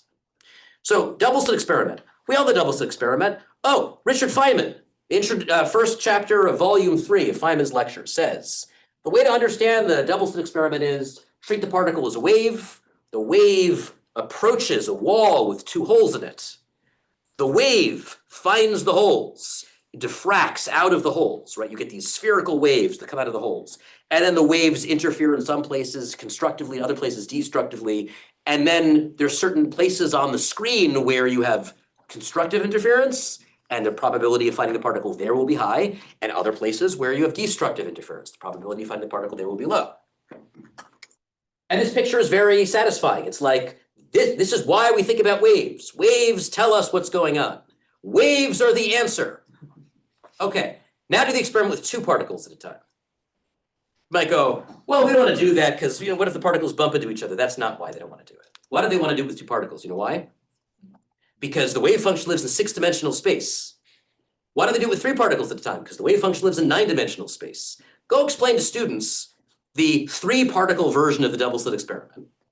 First, you have to explain to them 9-dimensional space, and then tell them where the holes are in 9-dimensional space. See how intuitive that picture is, okay? So the fact that we use this wave picture is just because when you have 1 particle, it's pretty easy to visualize. But once you don't have 1 particle, it's like not useful. And I don't think it gives a realistic depiction of what's going on. In a 3-electron atom, the wave, you don't have 3 individual wave functions that make 3 individual clouds. You have a wave function for the 3-electron system that makes a cloud in 9-dimensional configuration space. Now, for 2 years, Schrödinger was apparently convinced that this was nature. Schrödinger argued from 1926 to 1928 that Nature was a giant mechanical wave oscillating in 3n dimensional space, where n is the number of particles in the universe. We believe today there are about 10 to the 80 baryons in the universe. So it is presumably a giant wave oscillating in a space whose dimension is 3 times 10 to the 80, which sounds like a big number, but it's actually not so big. The 6th Busy Beaver number makes that number look like nothing. You know the Busy Beaver numbers? If someone says 1, 6, 21, 107, 47,176,870, does that mean anything to anybody? Yeah. Those are the Busy Beaver numbers, okay? The next Busy Beaver number just results, is like 3 days ago, appears to be at least 2 tetrated to the 2, tetrated to the 2, tetrated to the 9. Now, tetration is iterated exponentiation. Exponentiation is iterated multiplication. Multiplication is iterated addition, and addition is iterated incrementation, okay? So this is a number that is something like 10 to the 10 to the 10 to the 10 to the 10 to the 10 to the 10 to the 10 to the 10 to the 10 to the 10. And I just say that 10,000 times, okay? That is the lower bound of what that number is, okay? So that's much bigger than 10 to the 80. But arguably 10 to the 80 is still pretty big. And Schrödinger argued that there was in fact a mechanical wave oscillating here. And in his undulatory mechanics papers, he says somehow this wave in this high dimensional configuration space where the wave function really lives, somehow must project itself down to 3 dimensions in some way, although he didn't know how. And for 2 years, he tried to make this work. Einstein was very unhappy. Anybody know this famous quotation from Einstein? God does not play dice with the universe. You know where that comes from? It's a letter that Einstein wrote to Max Born on December 4th, well, it was received, or sent, December 4th, 1926. He says, in German, it's a German letter, he says to Max Born was a proponent of textbook Copenhagen quantum mechanics, Einstein was obviously not on board with that. He'd been reading, everything that's going on, and Einstein said, quantum mechanics is certainly imposing. But I, for one, feel it is not the complete truth. I, for one, I, for one, don't believe it is the real Jacob. He uses the word Jacob, not the real Jacob, the real McCoy, the real thing. I don't believe it brings us closer to the true one, the God, God. I, for one, don't believe he throws dice. You know this letter, okay? Anyone know the next sentence in this letter? No. You know the next sentence in this letter. Is that the one where he says God tirelessly plays dice under laws which he himself has prescribed? No. Okay. He does not say that. I think he says he not only does he play, but he throws it in places you cannot see. No, Hawking said that. Oh, That was Stephen Hawking. So what did Einstein say next? Einstein said, waves in 3 n-dimensional space, oscillating as if pulled by rubber bands. And then he just sort of puts a ... Okay. Now, he's criticizing the idea that you have waves, reality is waves in 3-dimensional space. And he expresses the same view to Lorentz and to a couple of other people. He says that quantum mechanics has been Schrödingerized. He likes Schrödinger's deterministic wave function evolving, but the idea that reality is really 3 n-dimensional space did not appeal to him. This letter is translated in the Born-Einstein letters, translated by Irene Born. This letter was mistranslated. The N was dropped in the translation. And it says, waves in 3-dimensional space. Oh, no. As if by rubber, And this was it was like, what is Einstein? Einstein doesn't like waves in 3-dimensional space. What's wrong with him, right? No, he was making a criticism. I know this because the letter was retranslated by Don Howard in a really lovely paper. He did his history of physics. He's great. And then I went back to check it. I looked at the original German and the N is there. It was dropped in the translation to English. So Einstein was there criticizing this undulatory mechanical picture, we now call wave mechanics, of waves in 3-dimensional space. They do not teach you this when you learn wave mechanics, because they always do one particle. By 1928, Schrödinger had recanted this view. This was a year and a half or so after Max Born's statistical interpretation of the wave function. It was becoming increasingly clear that this was not a tenable view. And then in his 4th lecture on wave mechanics in 1928, Schrödinger has section 15, the physical interpretation of the generalized psi function is what he called it. He called it the psi function, the wave function. And he lays out this earlier view that there's really a mechanical wave. He even describes an embryonic version of the Everett interpretation. He says, as if every possible thing is playing out all at once in this giant wave function. And then he says, I held this view for some time. It does some good things, but I no longer hold this view, and here's why. So he'd abandoned it by 1928. However, by that point, it had made it in books, and it's now taught to people. Yes. To go back to your dynamical equation, and I'm very impressed that don't misconstrue what I'm gonna say is, so it feels like a mathematical trick, and it seems like there's a very high expense, there's a very high cost of giving up the Markovian assumption, namely that you know things have memory until the beginning of the universe, right? So if I imagine two parallel universes which differ in their J0, right? Somehow everything that later happens may and often will depend on these initial conditions. So this is like everything carries with itself this huge baggage of information and moves according to that. Do I see? Are you saying that, let me make sure I understand, that these parallel universes, these different possible universes, right? You're saying that they have, so like imagine what a is that you asked? J0 and the J prime 0, right? Sure, they begin at different initial states. And then, yeah, let's say at some point they look exactly identical, so everything is in the same position. But then later they look identical at the initial time. No, they look different at the initial time. Later, they may come to be all the particles, whatever, have the same positions and so on. But then their future evolution, you're saying, may depend on this J. Yeah. And so that seems that the system somehow has to remember all that happened in the very beginning, and that is the cost that you have to pay for this very elegant mathematical formalism. And so I would like you to admit that that's a high cost. So what I will say is there are different levels in which we can talk about this story. There are different levels we talk about this story, and you know this is the beginning of this sort of project. There are papers you can go through and read all the guts. They get very technical. Let me say a couple of things about this. The first is, in order to generate violations of Bell inequality, something we care about will have to be given up. There is, in a sense, a kind of temporal, a dependence on the past, not mediated by the present. This replaces spatial non-locality. So one way to get around the Bell inequality and have hidden variables is to say that the hidden variables are talking to each other secretly behind the scenes, instantly across distances, in a way that does not respect the structure of light codes in spacetime, the so-called relativistic causal structure. This kind of dependence on the past respects light codes. You can show that of course you can consider any stochastic process, including wild ones that aren't local. But if you plug in the kinds of stochastic processes that comport with our best theories, our best quantum theories, what you find is that dependence in the past is within systems' past light codes. So it respects the light code structure. So yes. So is this past that under some assumption you forget actually the hidden variable? Sure. Yeah, there's hidden variables, the past, the variables themselves are hidden variables. The fact that there are configurations at all are hidden variables. Yes. Now, there's going to be a cost somewhere. The many worlds interpretation has a cost. It says that there is an infinitude of parallel universes sprouting out at every single moment. There's like a cartoon version of the Everett approach. And then the actual version, when you read a book, the actual version is really messy. Bohmian mechanics has non-local action at a distance. Something's going to have to give. And the question is, what are we going to give up?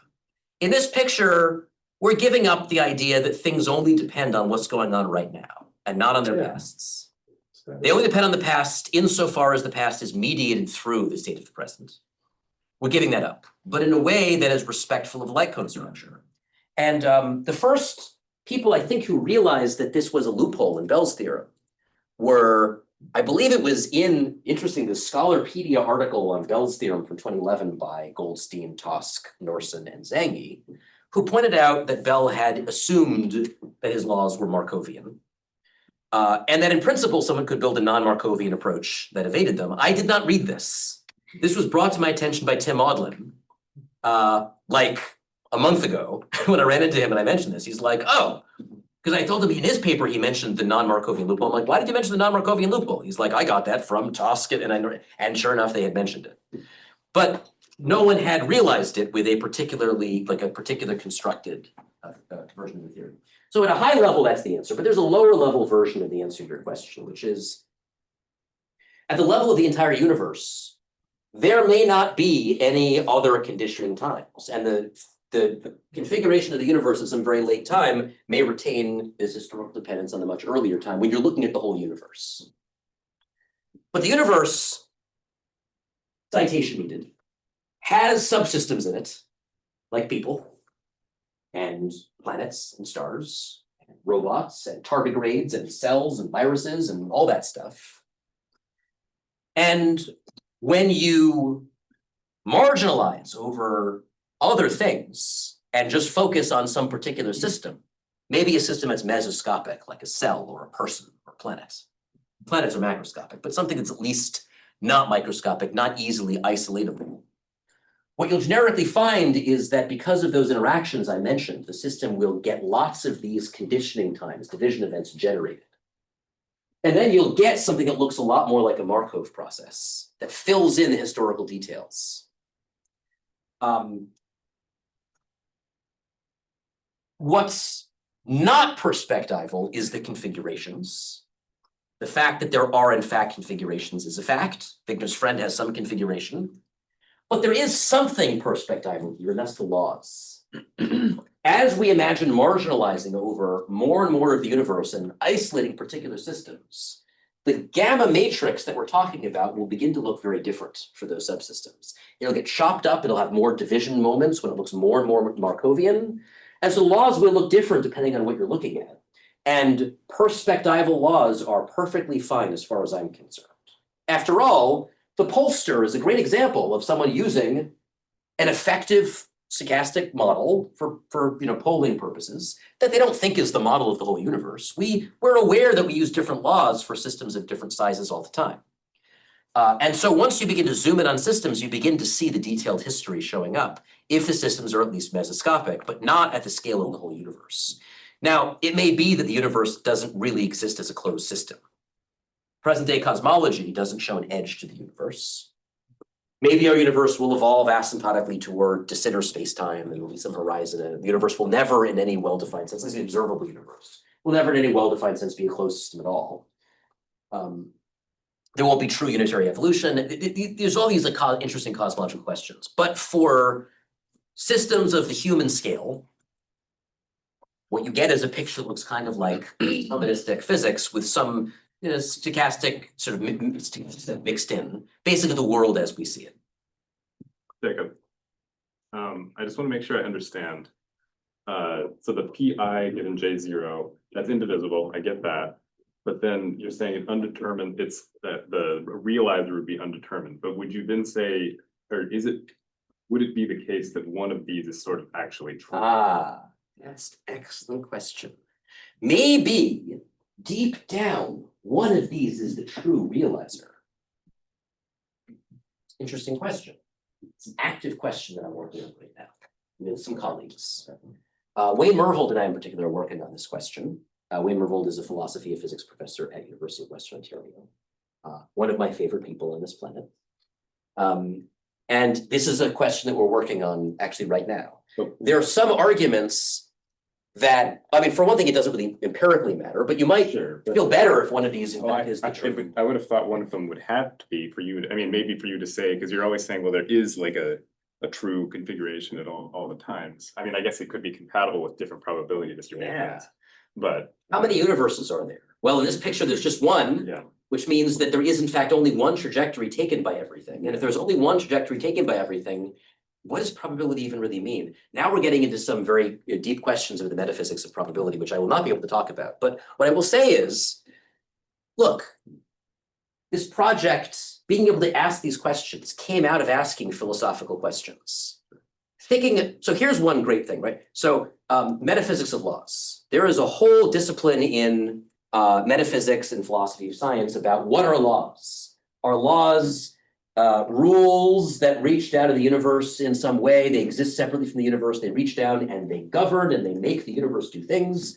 Or again, are laws just, there's patterns of phenomena we see the patterns as humans and we describe them in systematic ways using laws. And laws are really of human origin when we're balancing explanatory power with correctness and balancing various things.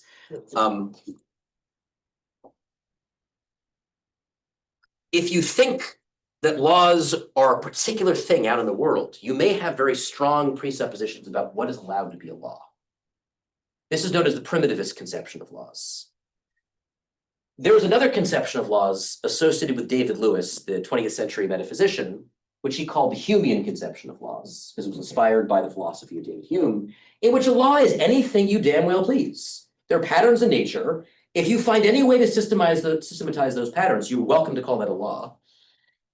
And thinking about laws in a Humean way was very helpful in getting here, because you might think that laws have to be of a certain kind. Realizing they can be anything you need them to be to make the patterns work is helpful. But to your point, this question about what the meaning of probabilities is, right? If you think that probabilities are physically there in some sense, then you'd feel like, well, one of these has to be true. But if you step back and ask, what is really a probability anyway? Probability is a tool we use. It somehow summarizes patterns we see in a certain way. Then it's not obvious that one of these has to be the right realizer. There's just some trajectory with no notion of probabilities at all. There's a God's eye view of the universe where God knows all the actual thing that happens. And God doesn't need probabilities. God doesn't need any of this stuff. So I'm not sure there's a realizer that's necessary. I view the realizers the way that the people viewed Newton's notion of absolute space. Newton thought you needed absolute space in order to even talk about what motion means. Even though Newton knew that his own theory predicted you could never know which frame, the absolute space is some preferred frame, you couldn't know what it was. His own theory predicted that no experiment could tell you what it was. And eventually people learned to do without it. This theory says that empirically we can't know which realizer is true, and maybe we should just give up the idea that one of the realizers has to be true. Now, if you're a statistician, then you may think that one of them is the true realizer, because if you're a statistician, you're studying like a real world system with memory effects. You might think that one of these is the correct realizer, but you don't want to specify the whole realizer because it would be too hard. So you use an indivisible process, and then you can describe a whole class of realizers all in one go. And that makes it a powerful tool for statistics. Is it, I mean, so, okay, granted, I'm just curious what utility we get out of imagining that this is a trajectory, like an actual physical one, like if, like it almost doesn't matter, it seems like. I mean, it only matters if it matters to you. I see, just the story. Look, You can't use them. one of the things I was worried about when I started getting into this business was that we had a problem of over-determination of world picture or interpretation by theory. That we have a theory, and the theory has so many constraints, it's so complicated, that any world picture, any interpretation you might try to guess is simply ruled out by something. There's so many no-go theorems that you just can't come up with anything that's going to fit the theory. And this was very troubling to me because I think the world is there. If you claim you can be an anti-realist, then you're going to run into self-undermining problems about the scientific process immediately. So if there's realism, what is it like? And it seemed like nothing you did could work. If I'm correct, what I've done is turned the overdetermination problem. And again, you might say, well, what about many worlds interpretation? What about both? I don't think they work. If I did, I would be a proponent of them. So I think the theory is too hard for any of them. I feel like if this works, what I have done is turned the overdetermination problem back into a traditional, old-fashioned underdetermination problem. Since the dawn of science, we have had underdetermination of theory by data. Given a finite set of data, and we'll only have finite data, there are infinitely many theories that fit it. Given any theory, there are infinitely many interpretations that fit it. There's always this sort of underdetermination. You're right. We don't know exactly what's going on behind the scenes. We don't know what the trajectory really looks like. Maybe there's some underdetermination here. I'm okay with that. That brings us back to an earlier problem that doesn't trouble me anywhere near as the idea that there is an overdetermination problem. So with infinite data, there would be no probabilities. But with finite data, we interpret the fact that we do not have infinite data as probabilities. Saying infinite data is not quite enough. You could have an infinite amount of data and it still doesn't cover everything. For example, an infinite number of points doesn't necessarily fill up like a continuous space, right? So I was talking about across all time. In other words, you have a past that goes back into infinity in the past as well. sure, but if I have like 100 people who are immortal, and I ask them their favorite color, every day forever, I will have an infinite amount of information, but I still won't know how tall they are. I won't know. There's a lot I won't know, right? So it's not merely an infinite amount of information. You have to have a comprehensive enough amount of information. And yeah, if you comprehensively knew these hidden trajectories of everything, you wouldn't need probabilities. I agree. If you have comprehensive enough information about any physical system, you know absolutely every detail down to the finest element of it, I guess you probably wouldn't need probabilities for the system. To be clear on that, is the idea that if you are really talking about P of I of T, where I was really the somehow quote unquote fundamental configuration space, Yes. it would be like a delta function, Yes. right? Okay. Yes, exactly. But the idea is that if you somehow don't have access to that true, quote unquote, true fundamental thing, then it would be it's just not a delta function. It looks like whatever it is. Yeah. In other words, God has delta function probabilities. Right, okay. And so maybe, okay. And follow up on that, does it have to evolve, or can it stay in one point of the configuration space and you can still get dynamics via marginalization? Is that required? I mean, Does God have to keep like doing this? You know what I mean? I mean, you'd have to ask God. I don't know, but Do you know what I mean mathematically? Like, yeah, but so like this in general will describe something evolving. I mean, you could go from having a finite probability of being at a certain spot to a zero probability of being at that. I mean, you could if you get near zero probability in certain situations, it means the system can no longer be there anymore. And if that gets sharpened to delta functions, it means your delta function is like moving around. So okay, but to be clear here, there's two kinds of I's, right? There's the I for the quote unquote fundamental configuration space, which is a delta function, say. And then there is some kind of like a marginalized space. Maybe it's a coarse grained space, maybe it's some subset that you have access to, or the system that you're referring to has access to. And that probability, I suppose, is not necessarily a delta function.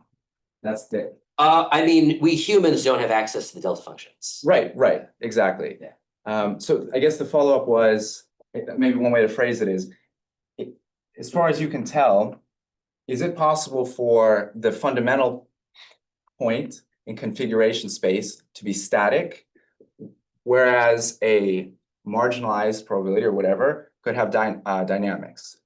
The question about whether at the level of the overall system, well, so you're going to find consistent, because everything is connected by marginalization, you're going to find that there is a consistent story between what's happening at different levels of description.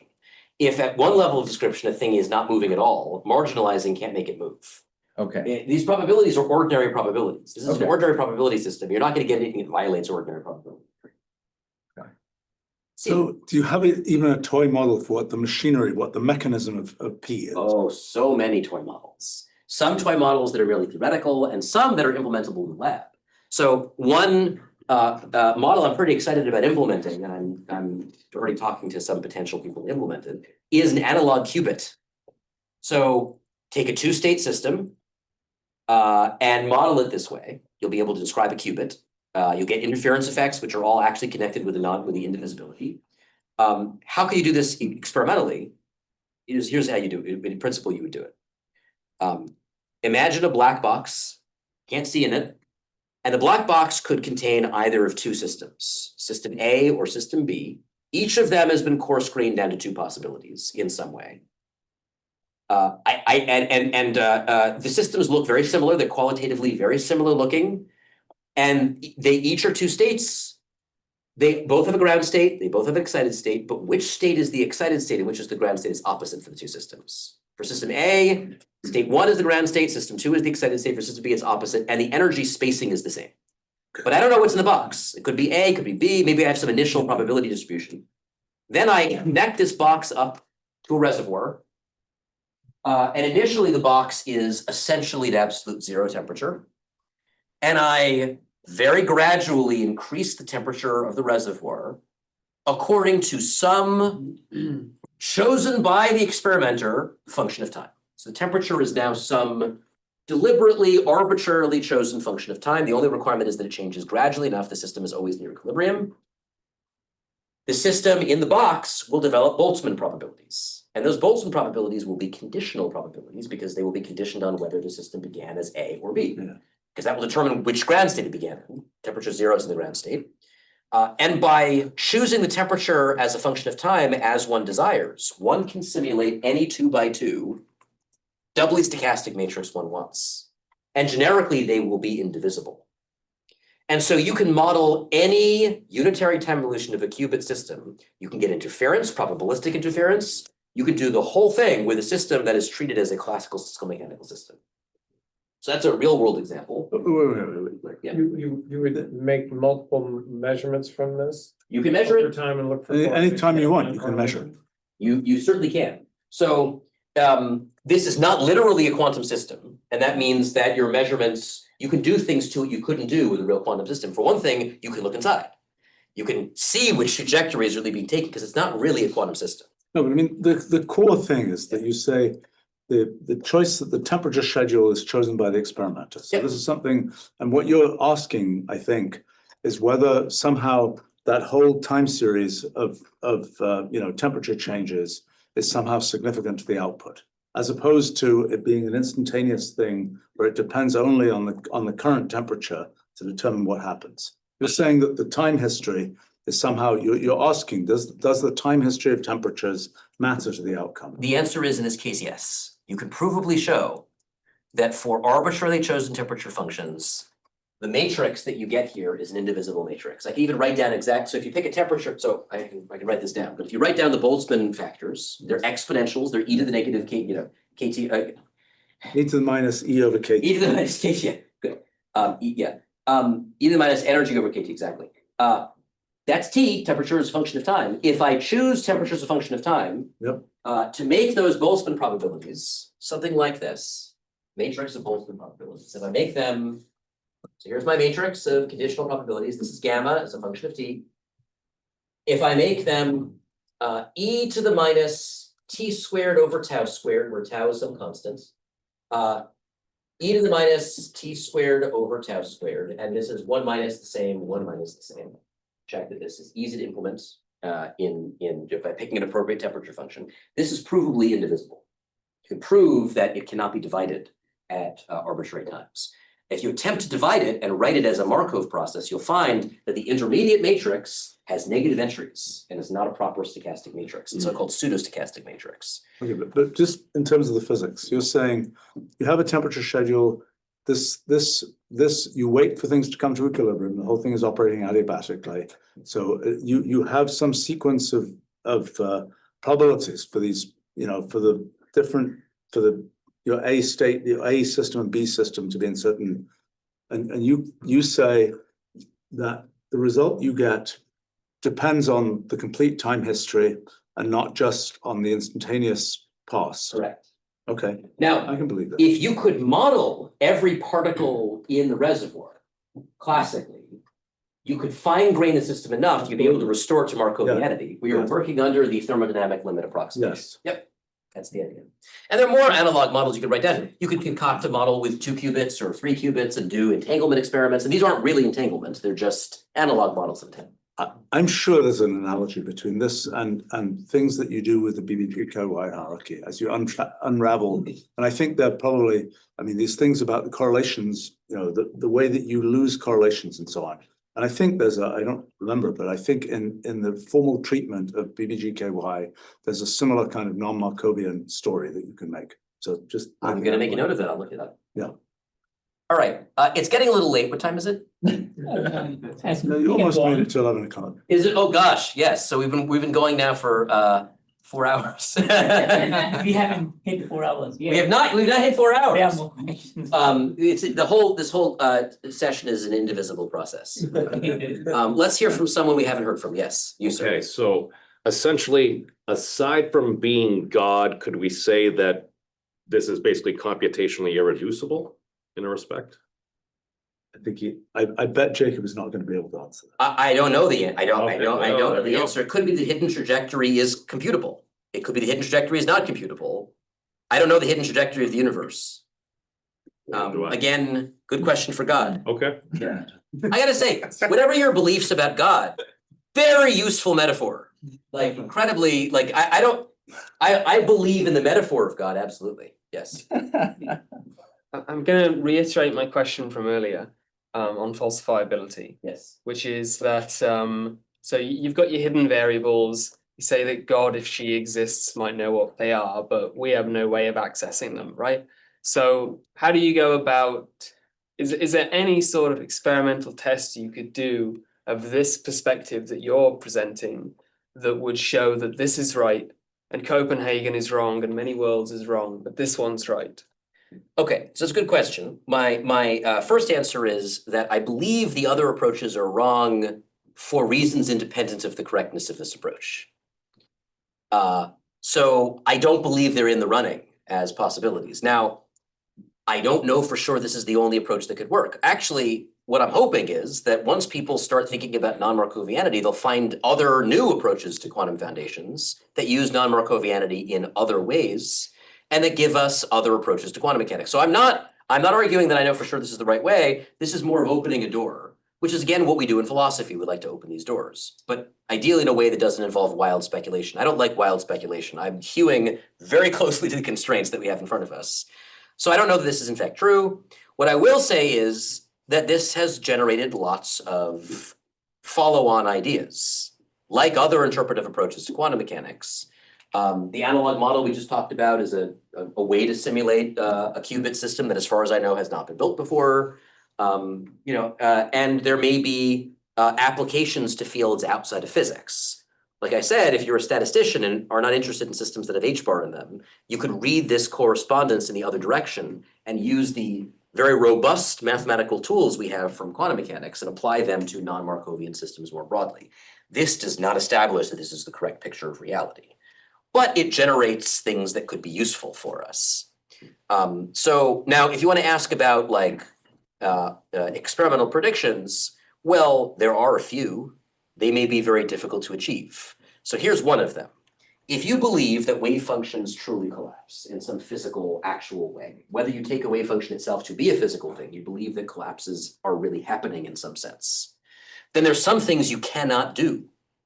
For example, Wigner's friend in the box. If you believe that the contents of the box truly collapsed, then Wigner on the outside is fundamentally not able to undo the measurement and restore the system back to where it was. There was a fundamental generation of entropy. This fundamentally cannot be reversed, okay?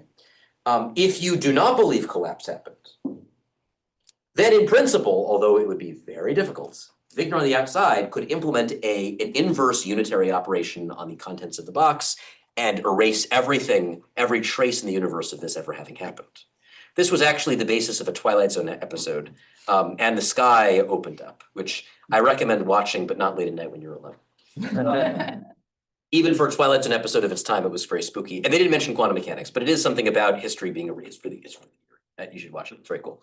Now the problem is that doesn't necessarily isolate this approach. In principle, any no collapse approach would in principle allow Wigner to do that, but it would rule out some interpretations. It would mean others could stand. But this does make a definitive prediction that that is possible. Now, to give you a sense of how hard that would be to do. That was going to be my next question. Yes. It is very hard to do that.